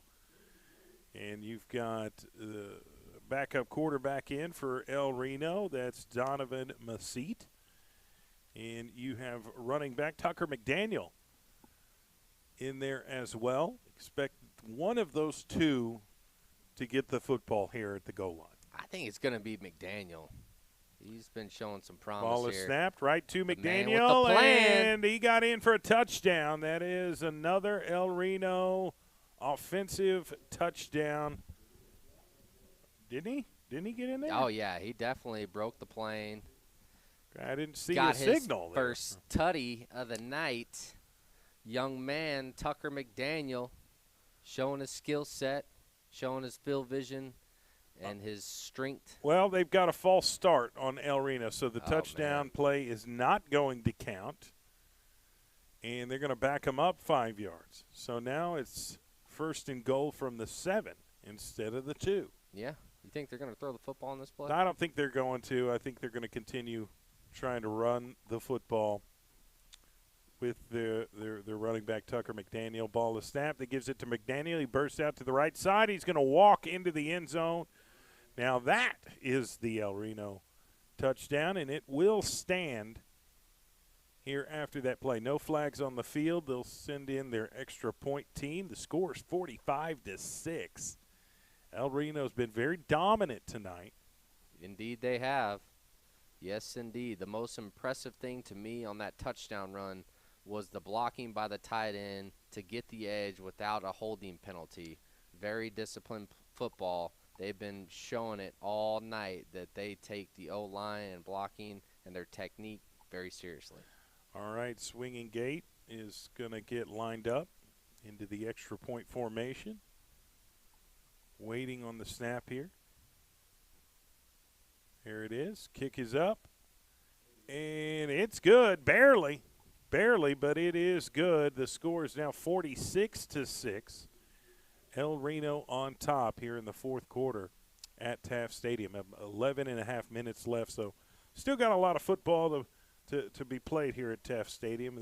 This is a historic venue. There's been so many games, so many great sports moments over the decades and decades. I've had family members participate here in track and other sporting events. And Did you ever play here? I've never played on this field. Okay. No. Me either. I want to say I may have been a part of some sort of camp Okay. But that's too far. That was way too long ago, Dylan. You went to all those OU camps, right? I went to mostly Oklahoma State camps during the summers under Les Miles, under Mad Hatter. One under Les Bob Miles. Simmons. Bob Simmons, once upon a time, and those were always great memories. Very great memories, and one of the assistant coaches that was a part of, coaching the players during this camp was a guy by the name of Mike Gundy, and so Mike was involved with that, and again, that feels like a lifetime ago, but here we are. You're getting old on me. Here we are. Yeah, that's right. That's right. So El Reno's going to kick the football back to John Marshall, and the Bears going to have their opportunity to put some points on the board, try and cut this deficit as much as they can. Back to return the kick for John Marshall. It's a kind of a deep onside, so they're going to catch it at the 25, and he's going to take a bad angle to try and create some room, and he was caught by that kickoff team for El Reno. So either way, first down and 10 for John Marshall. They'll have their opportunity. We'll see if they make any changes offensively. I think Sean Powell's going to continue to stay in at quarterback. That seems to be the case here. Yeah, I think you keep your starters out there. Let them get as many game reps as possible. They definitely need it because, we're getting deep and deep into the season.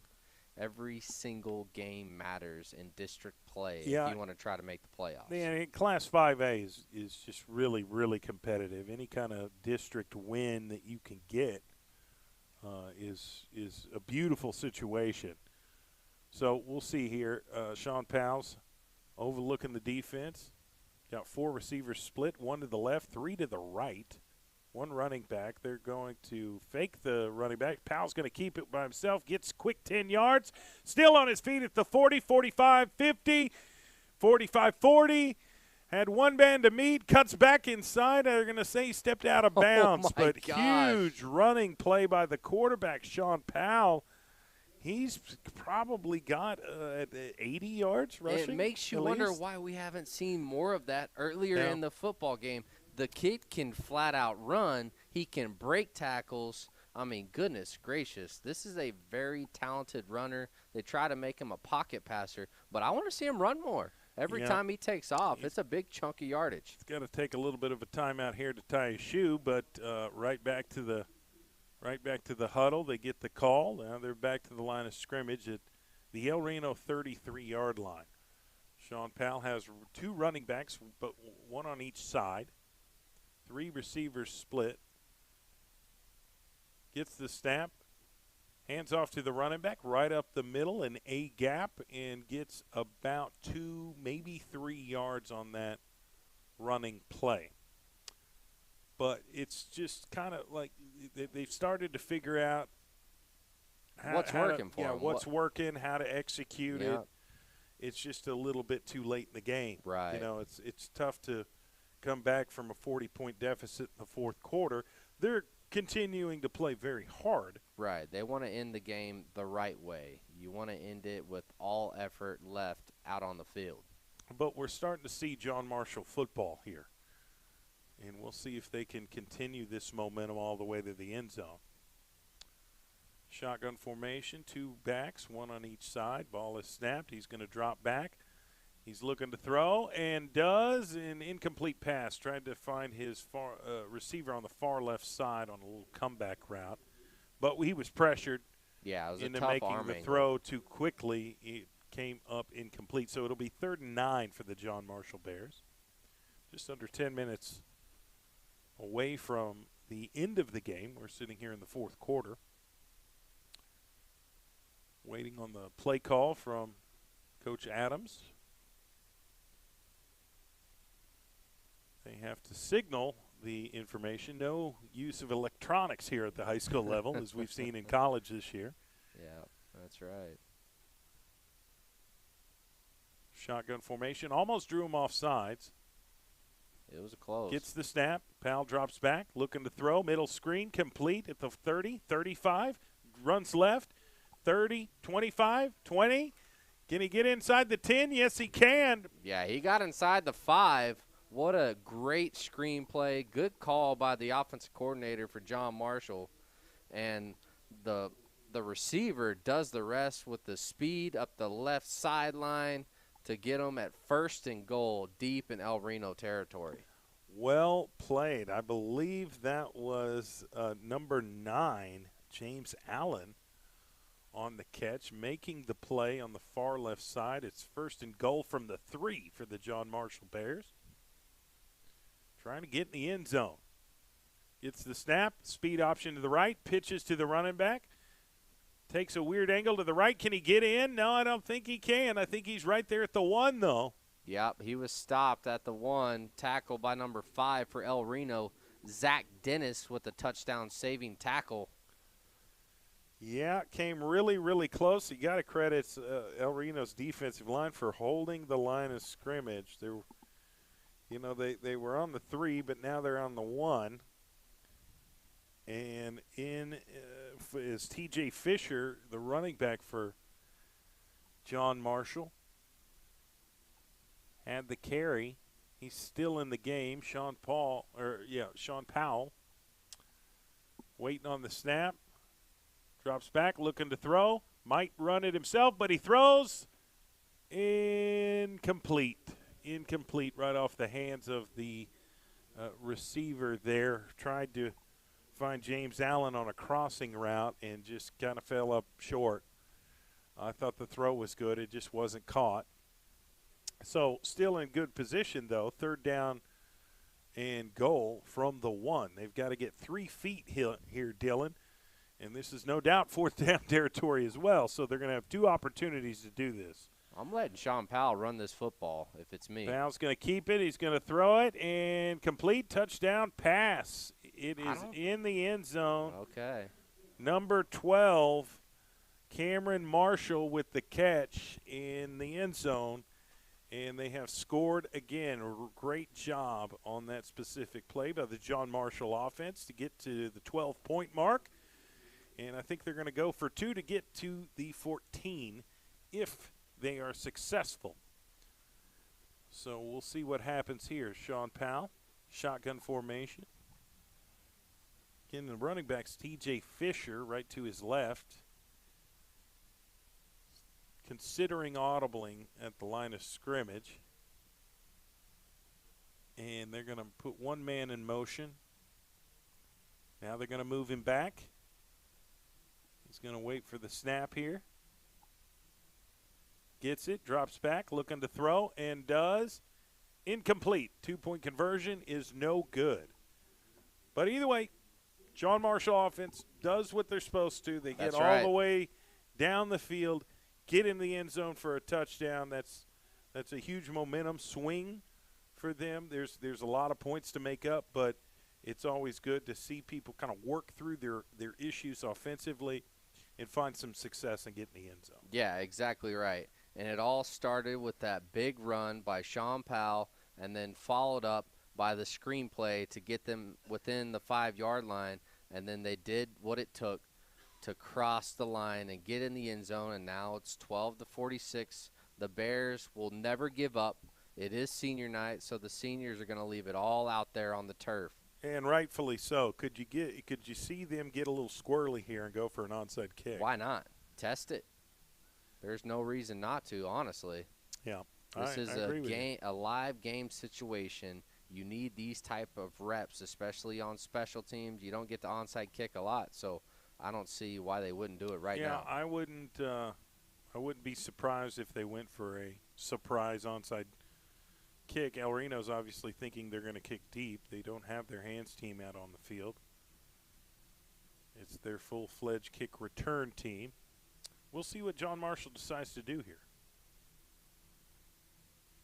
Waiting on the clock to get situated. There goes the play clock. Got the green light, and there they go. Squib kick right up the middle. Picked up at the 20-yard line, 25-30. 35 right in the middle of the field before he's brought down. Tackled right around the 36-yard line. It'll be 1st and 10 for El Reno offensively. Yeah, they're done going to go most with of their these young bucks damage again. Done most of their damage in the first half. Now they did score a touchdown on their first possession in the third quarter. Yeah, that was a statement drive by El Reno. Came out to start the second half, drove right down the field to get in the end zone, continue the momentum that they left off in the first half. They got the big lead, 8:14 left in this fourth quarter. A lot of backups on the field for El Reno. Right, they're rolling with Donovan Mesite. He's a rather young quarterback, but he's shown he's very capable of operating this offense. Could possibly be the starting quarterback for the El Reno Indians next year. Ball is snapped, hands off to the running back, right up the gut, and he is met by a wall of John Marshall Bears. Yeah, he sure is. Tucker McDaniel did what he could. I'm not sure how much positive yards, if any at all, maybe a yard, if that. The tackle was originally made by number 7, Lemon. They're going to give him credit for 2 yards on that play. Generous which 2 yards. Yeah, I think that was pretty generous, absolutely. 7:35 left in the game. El Reno huddling up. In no hurry whatsoever. They've got a significant lead, but they still want to take advantage of as many snaps as possible. For sure. To get these younger guys some game time. Stacked. I mean, everybody's up on the line of scrimmage right there. Golly, nobody split out wide. No, everybody's in the box. Ball is snapped. Gives it to the running back on the right side. Has some room to run, and he gets some. Boy, 14-yard rush by number 27, Tucker McDaniel, on the right side. And everyone thought they were going right up the middle, stacked the box. He saw some real estate on the right side, took full advantage of it. Another first down and 10 for the El Reno offense. Yeah, Tucker McDaniel showing his ability to break the tackles and get first downs. I mean, he looked like he was going to be tackled in the backfield, but he outruns the guy to the sideline, then breaks a tackle and comes up with another first down. Right there at midfield at the 50-yard line. First and 10 for El Reno. Ball is snapped right back to 27. McDaniel got about 5 yards, really close to it. Good push by that O-line on the right side. Getting dirty in the They're trenches. Getting upfield. Gotta love it. They're getting upfield, making things work. Firing off the ball in that three-point stance. You think you can still get down that three-point? Probably not. I think you got it. I think you got it, bro. I think I could get down there. I don't know if I'd be very explosive off the line of scrimmage. All right, 2nd and 6 for El Reno. 6 minutes left in the fourth quarter here tonight at Taft Stadium. There's the snap. Hands off to 27. He's blown up in the backfield. My goodness, John Marshall read it like a book. They realized what kind of play call was going to happen. They got in the backfield, made a big tackle. Yeah, big-time tackle. Just went right for his legs and took him out. Tackle for loss on the play for John Marshall. Terrell Newbine was in on the tackle there. You also have to credit Big 72. Don't have him on my roster. I think he could be possibly a freshman here. There's a good chance. A lot of youngsters on the field right now. Yeah, sometimes the freshmen move up and play a varsity game and really, don't make the roster all the way to the broadcast team. So sometimes changes like that happen. 3rd down and 9 for El Reno. Ball is snapped. Counter run to the left side, right up the field. And can he be brought down? I mean, he's still on his feet after a 5-6 yard carry. I think they're gonna credit him for a 6 yards. Yeah, tough run on that counter play. Looks like that was number 28 on the carry for El Reno, Jaden Steele. Yeah, that's going to be 5 yards short of the first down. Well, really 4 yards short. And it looks like El Reno's brought their punt team out onto the field. I respect that because they easily could have gone 4 on 4th. But they're up big, 46-12, 4:23 left in the fourth quarter. Back to return the punt for John Marshall is James Allen, the senior wide receiver. There's the kick. It's going to be to the right of James Allen. Takes a bounce, a John Marshall bounce. John Marshall bounce. And they're going to down the punt at the 32-yard line. So it'll be 1st and 10 for the John Marshall Bears. They're going to try and replicate their last possession on offense. Was able to get up the field and score a touchdown. Let Sean Powell run the football. Bottom line, the kid is a special talent when he's in open space. Yeah, and this is his senior night. So, you might as well let him finish out the career that, he's wanted to have. So we'll see what happens here. 4 minutes, 8 seconds left in the game here at Taft Stadium. Be prepared to name a player of the game, sponsored by Big O's Pork and Dreams Barbecue. Dylan, we'll have to do some brainstorming for that one. We'll have some information on that at the end of the game, at the conclusion of this game.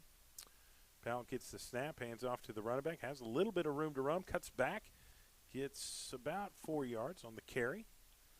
It's going to get the clock started again. Yep, that carry was T.J. Fisher, another senior on this John Marshall Bears team. And we've got an injured player out on the field right now. Number 66 is Brandon Maddox. He's going to get looked at by the training staff, so we're going to call an injury timeout here. But we'll take 1-2. We'll be back in 30 seconds. You're listening to Friday Night High School Football. You're streaming live on PPBC TV and broadcasting live on OKC Sports Radio, 105.3 FM, HD1. We'll be right back. Hey, sports fans, get ready to step into the world of championships with Super Prep Live, hosted by Miles Perry. Only on OKC Sports Radio 105.3 FM. Dive deep into the lives of high school and college athletes with exclusive interviews and insight that reveals what makes them great. Follow Super Prep across all social networks to never miss a moment. It's Super Prep Live with Miles Perry. Tune in, get inspired, and stay connected. Visit OKCSportsRadio.com.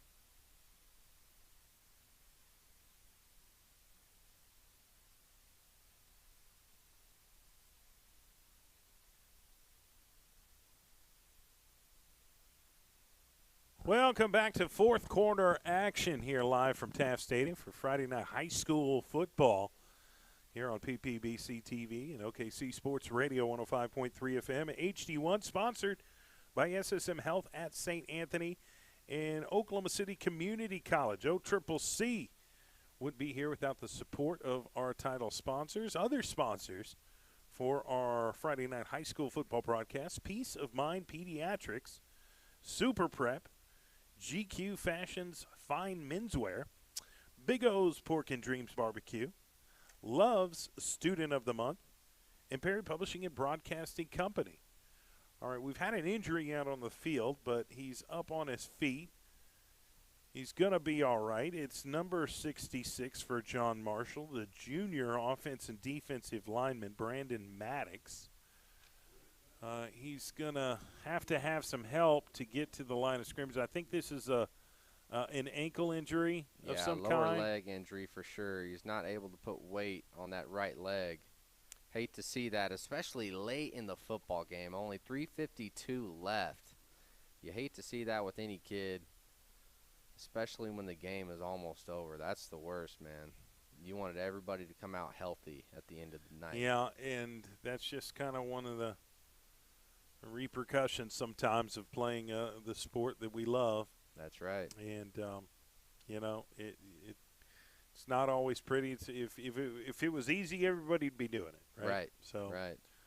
We'll see. Just under 4 minutes left in the game. John Marshall's trying to get something going here on this last offensive possession, and for several of these players, this is probably their last offensive possession of their football careers. Right? Yeah, here at Taft Stadium. Senior night for the Bears, so this is their last time on this field. Shotgun formation, 5 receivers split out wide, 3 to the left side, 2 to the right. Ball is snapped. Powell's looking to throw. And throw he does. He's got a man. Caught at the 30, 20, 10, 5. Touchdown, John Marshall. What a play. Unbelievable. Like a 55-yard touchdown pass to number 9, James Allen, from senior quarterback Sean Powell. What a way to end your high school career on a 55-yard touchdown No pass. kidding, man. What a play by that young man. Brings the point total to 18. I can only imagine what this game would have looked like if they had caught fire offensively earlier in the game. But we're sitting here with 3.5 left. They're going to go for 2. Throws incomplete. 2-point conversion is no good. Score is 46-18. El Reno on top. But John Marshall has this no quit attitude and was able to make a big play offensively there. Heck of a throw by Sean Powell. Gotta love that. The senior-to-senior connection. Sean Powell to his main man, number 9, James Allen, just beats the corner on a go route. It wasn't anything fancy. It's just my guy is faster than yours. That's right. He burnt him and did the rest with wide open spaces all the way to the end zone for the tutty. Gotta love that for these two seniors. This is a memory that they're most likely going to talk about for the rest of their lives. Yeah, absolutely. When you execute a play like that, that's a good memory to have. Mm-hmm. All right, so John Marshall's kick team is out on the field. I'll pose the question I asked earlier. Onside kick or no? And I'll answer the same way. Why not? Yeah. Yep. Why not, We'll man? see what Coach Terry and Adams has to say about that here momentarily. El Reno's kickoff team or kick return team is out on the field. Had a little bit more wind than I really expected here at Taft temperature's Stadium. starting to drop a little bit. You know, it is late October. That's it's right. cooling down a lot later. Halloween will be here before we know it. It's my favorite holiday, man. All right, from the way it looks right now, John Marshall's going to kick the football. It could be an onside. It could be a squib kick up the middle. We'll see what happens. Waiting on the green light. There's the play clock, and the ball has fallen off the tee. So you're going to have somebody. Yeah, it's getting windy hold down that. here. And that somebody is going to be number 7, Kamarion Lemon. He's going to hold the ball while the kicker kicks it off. Just trying to get it set up straight here. The kicker for this specific kick is going to be number 22, Quincy Jones. All right, trying to moving some people around. I'm not sure. Okay, we're switching here. holders. Change holders. Or maybe not. We're taking away the tee altogether. So this tells me it is going to be an onside attempt. There it is. And it's a battle for the ball. Who's got it? El Reno didn't catch it clean. John Marshall, one of their players, is pointing in the direction like, we got the football, but waiting I'm not quite on too the sure. signal from the referee. And I think this is going to be El Reno football. Yep. I think you're going to be Heck correct. of an onside kick, though. I like it. I mean, it gave him a chance. Really did. Took a gnarly little bounce there. Love that. Interesting. Well, there you go. We've got our question answered there, Dylan. Simple as that. El Reno's back in on offense. The youngsters in the backfield. Yep. Mesite is still in at quarterback. Ball is snapped. Hands off to 27, and he gets 10 yards real quick. Actually turns it into a 14-yard gain. That's number 27, Tucker McDaniel, who's really gotten some good experience. Yeah, and if 20, Delvin Robinson doesn't tackle him, that's another house call for McDaniel. Right. Right, under 3 minutes left in this football game. Last line of defense makes the play. We'll see if El Reno can get in the end zone just one more time before time expires. Right back to the line of scrimmage. Donovan Mesite calling out the play. Going through his cadence, gets the snap, hands off to McDaniel. Gets another 10 yards. Yeah, he on is the carry so right good. up B-gap. to keep those legs moving after contact is just pure determination and grit by McDaniel. I think they're going to mark him a little short. I don't see, he's going to be a yard short. 9-yard gain for Tucker McDaniel. Shane Gang has been busy when El Reno's on offense tonight. Right back to the line of scrimmage. Stacked box by the defense from John Marshall, but McDaniel gets the ball again and gets up the field for another 8-yard gain on the play. That is good enough for an El Reno first down. They might be able, if they keep this up, they might be able to score one more time. Oh, there's a great chance they can score one more time before the clock hits 0-0-0. The O-line is winning the line of scrimmage every single down on this drive. Ball's going to be spotted at the 24-yard line. 24 yards to go for the El Reno offense. Minute and a half left in this game. Donovan Mesite waiting on everybody to get lined up. Waiting on the snap.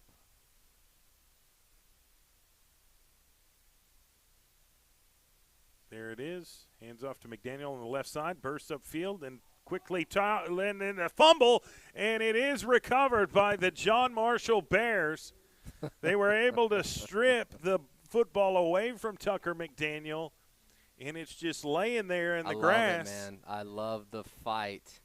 And the Bears ate up that football like it's a salmon from Alaska.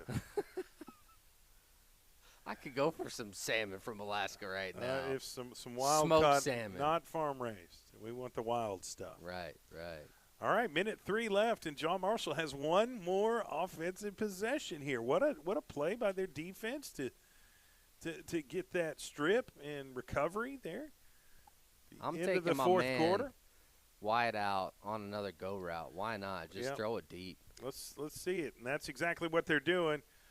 Throws over the middle, caught at the 45, 50, bursts upfield, 40, 45, 40, and he's tackled right around the 28-yard line. My apologies. A little bit further than I thought. Great throw and catch. That's close to a 45-yard pass and catch. Yeah, that was Cameron Marshall on the reception, just a seam route up the middle of the field.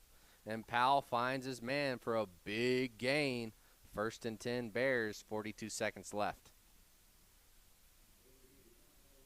Okay, and there is a timeout, and we're going to stay right here, though. We're not far away from the end of this game, but you do have a timeout called by Coach Terry and Adams. And, what execution by John Marshall here right now. And they're feeling themselves. Good for them. Good for them because it's so hard to get down in a game and continue to fight play after play and not give up. But that's the culture that they're trying to build in this locker room at John Marshall. And credit Coach Adams for, being able to coach these players and get them into the mindset that they're not going to quit under any circumstances. Right. I know he probably told them, don't look at the scoreboard anymore, but just take it one play at a time, and let's finish out this game the right way. And so far they're doing it. Yeah, they want to score again.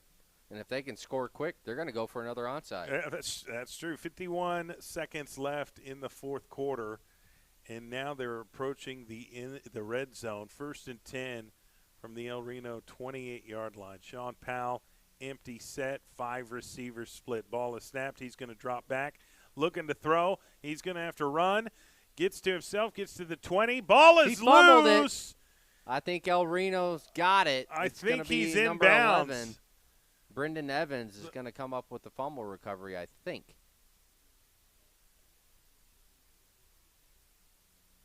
Golly, that was really close to the sideline. It was.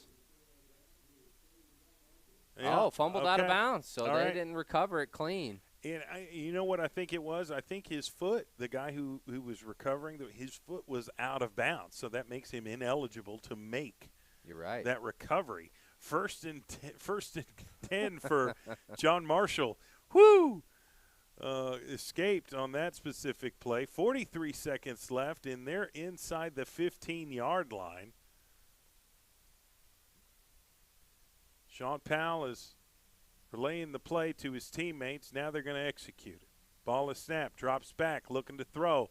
Throws over the middle, off the fingertips of the wide receiver. Incomplete pass. The clock will stop at 38 seconds left in the game. Interesting chain of events here in these last few possessions of the fourth quarter. Sean Powell is trying to do everything he can to ball out in front of his family on his last game at the legendary, historic Taft Stadium. All right, he's back to the line of scrimmage again. Well, this time 4 receivers split. He's got a running back along his left side, I think, for pass protection. Ball is snapped, quick slant over the middle, incomplete. Yep, receiver hit him right in the hands, just couldn't catch it. Good ball thrown by Powell, though. It's going to be 3rd and 10 from the 13-yard line. They've got to go 13 yards to get into this end zone, and they've got 34 seconds to do it. And you best believe they will be going for it on 4th down. Oh, of course. That's not even a question at this point in the football game. Got to go for it if you can't convert right here on 3rd. All right, empty set, just the quarterback. 5 receivers split, 3rd and 10. Let's see what happens. Ball is snapped. Sean Powell drops back, looks left, throws to the corner of the end zone. Almost had a man, just barely overthrew it. One of his receivers was on a wheel route, and as soon as he broke and kind of took that angle, the ball was going to drop perfectly, but it was just off. It just wasn't timed correctly. Yeah, and I think the defender getting in the way kind of distracted the receiver, and the receiver just couldn't really concentrate enough. That's why you do those concentration drills in practice. Well, I think he was rounding his route, the wheel route, just a little bit too late. One more time, 4th down and 10. Sean Powell gets the ball. Runs away, runs to the left, has to get rid of it, throws it in the end zone, incomplete, and that's going to be it for John Marshall. The turnover on downs, they came really, really close. Valiant effort there by the John Marshall Bears. I respect their fight in this game, this never-give-up mentality. And they've been able to execute some big plays. I wish this would have happened a little bit earlier. I think you'd probably see a little bit different score, but you got to credit El Reno for their efficiency and just their style of play. They've been really successful running the football tonight, and you got to credit those big O-linemen up front. Did work, son, like That's Big right. Black used to say on Robin Big. Yep. We'll announce here momentarily our Big O's player of the game, and El Reno's going to get in the kneel-down formation, victory formation, and that's going to be the end of the ball game. The El Reno Indians have won the game 46-18 over John Marshall, and that now makes me have to ask you, Dylan Tribble, the Big O's Pork and Dream player of the game. It's of course, brought to you by Big O's Pork and Dreams. If you haven't had their barbecue, some of the best in Oklahoma City.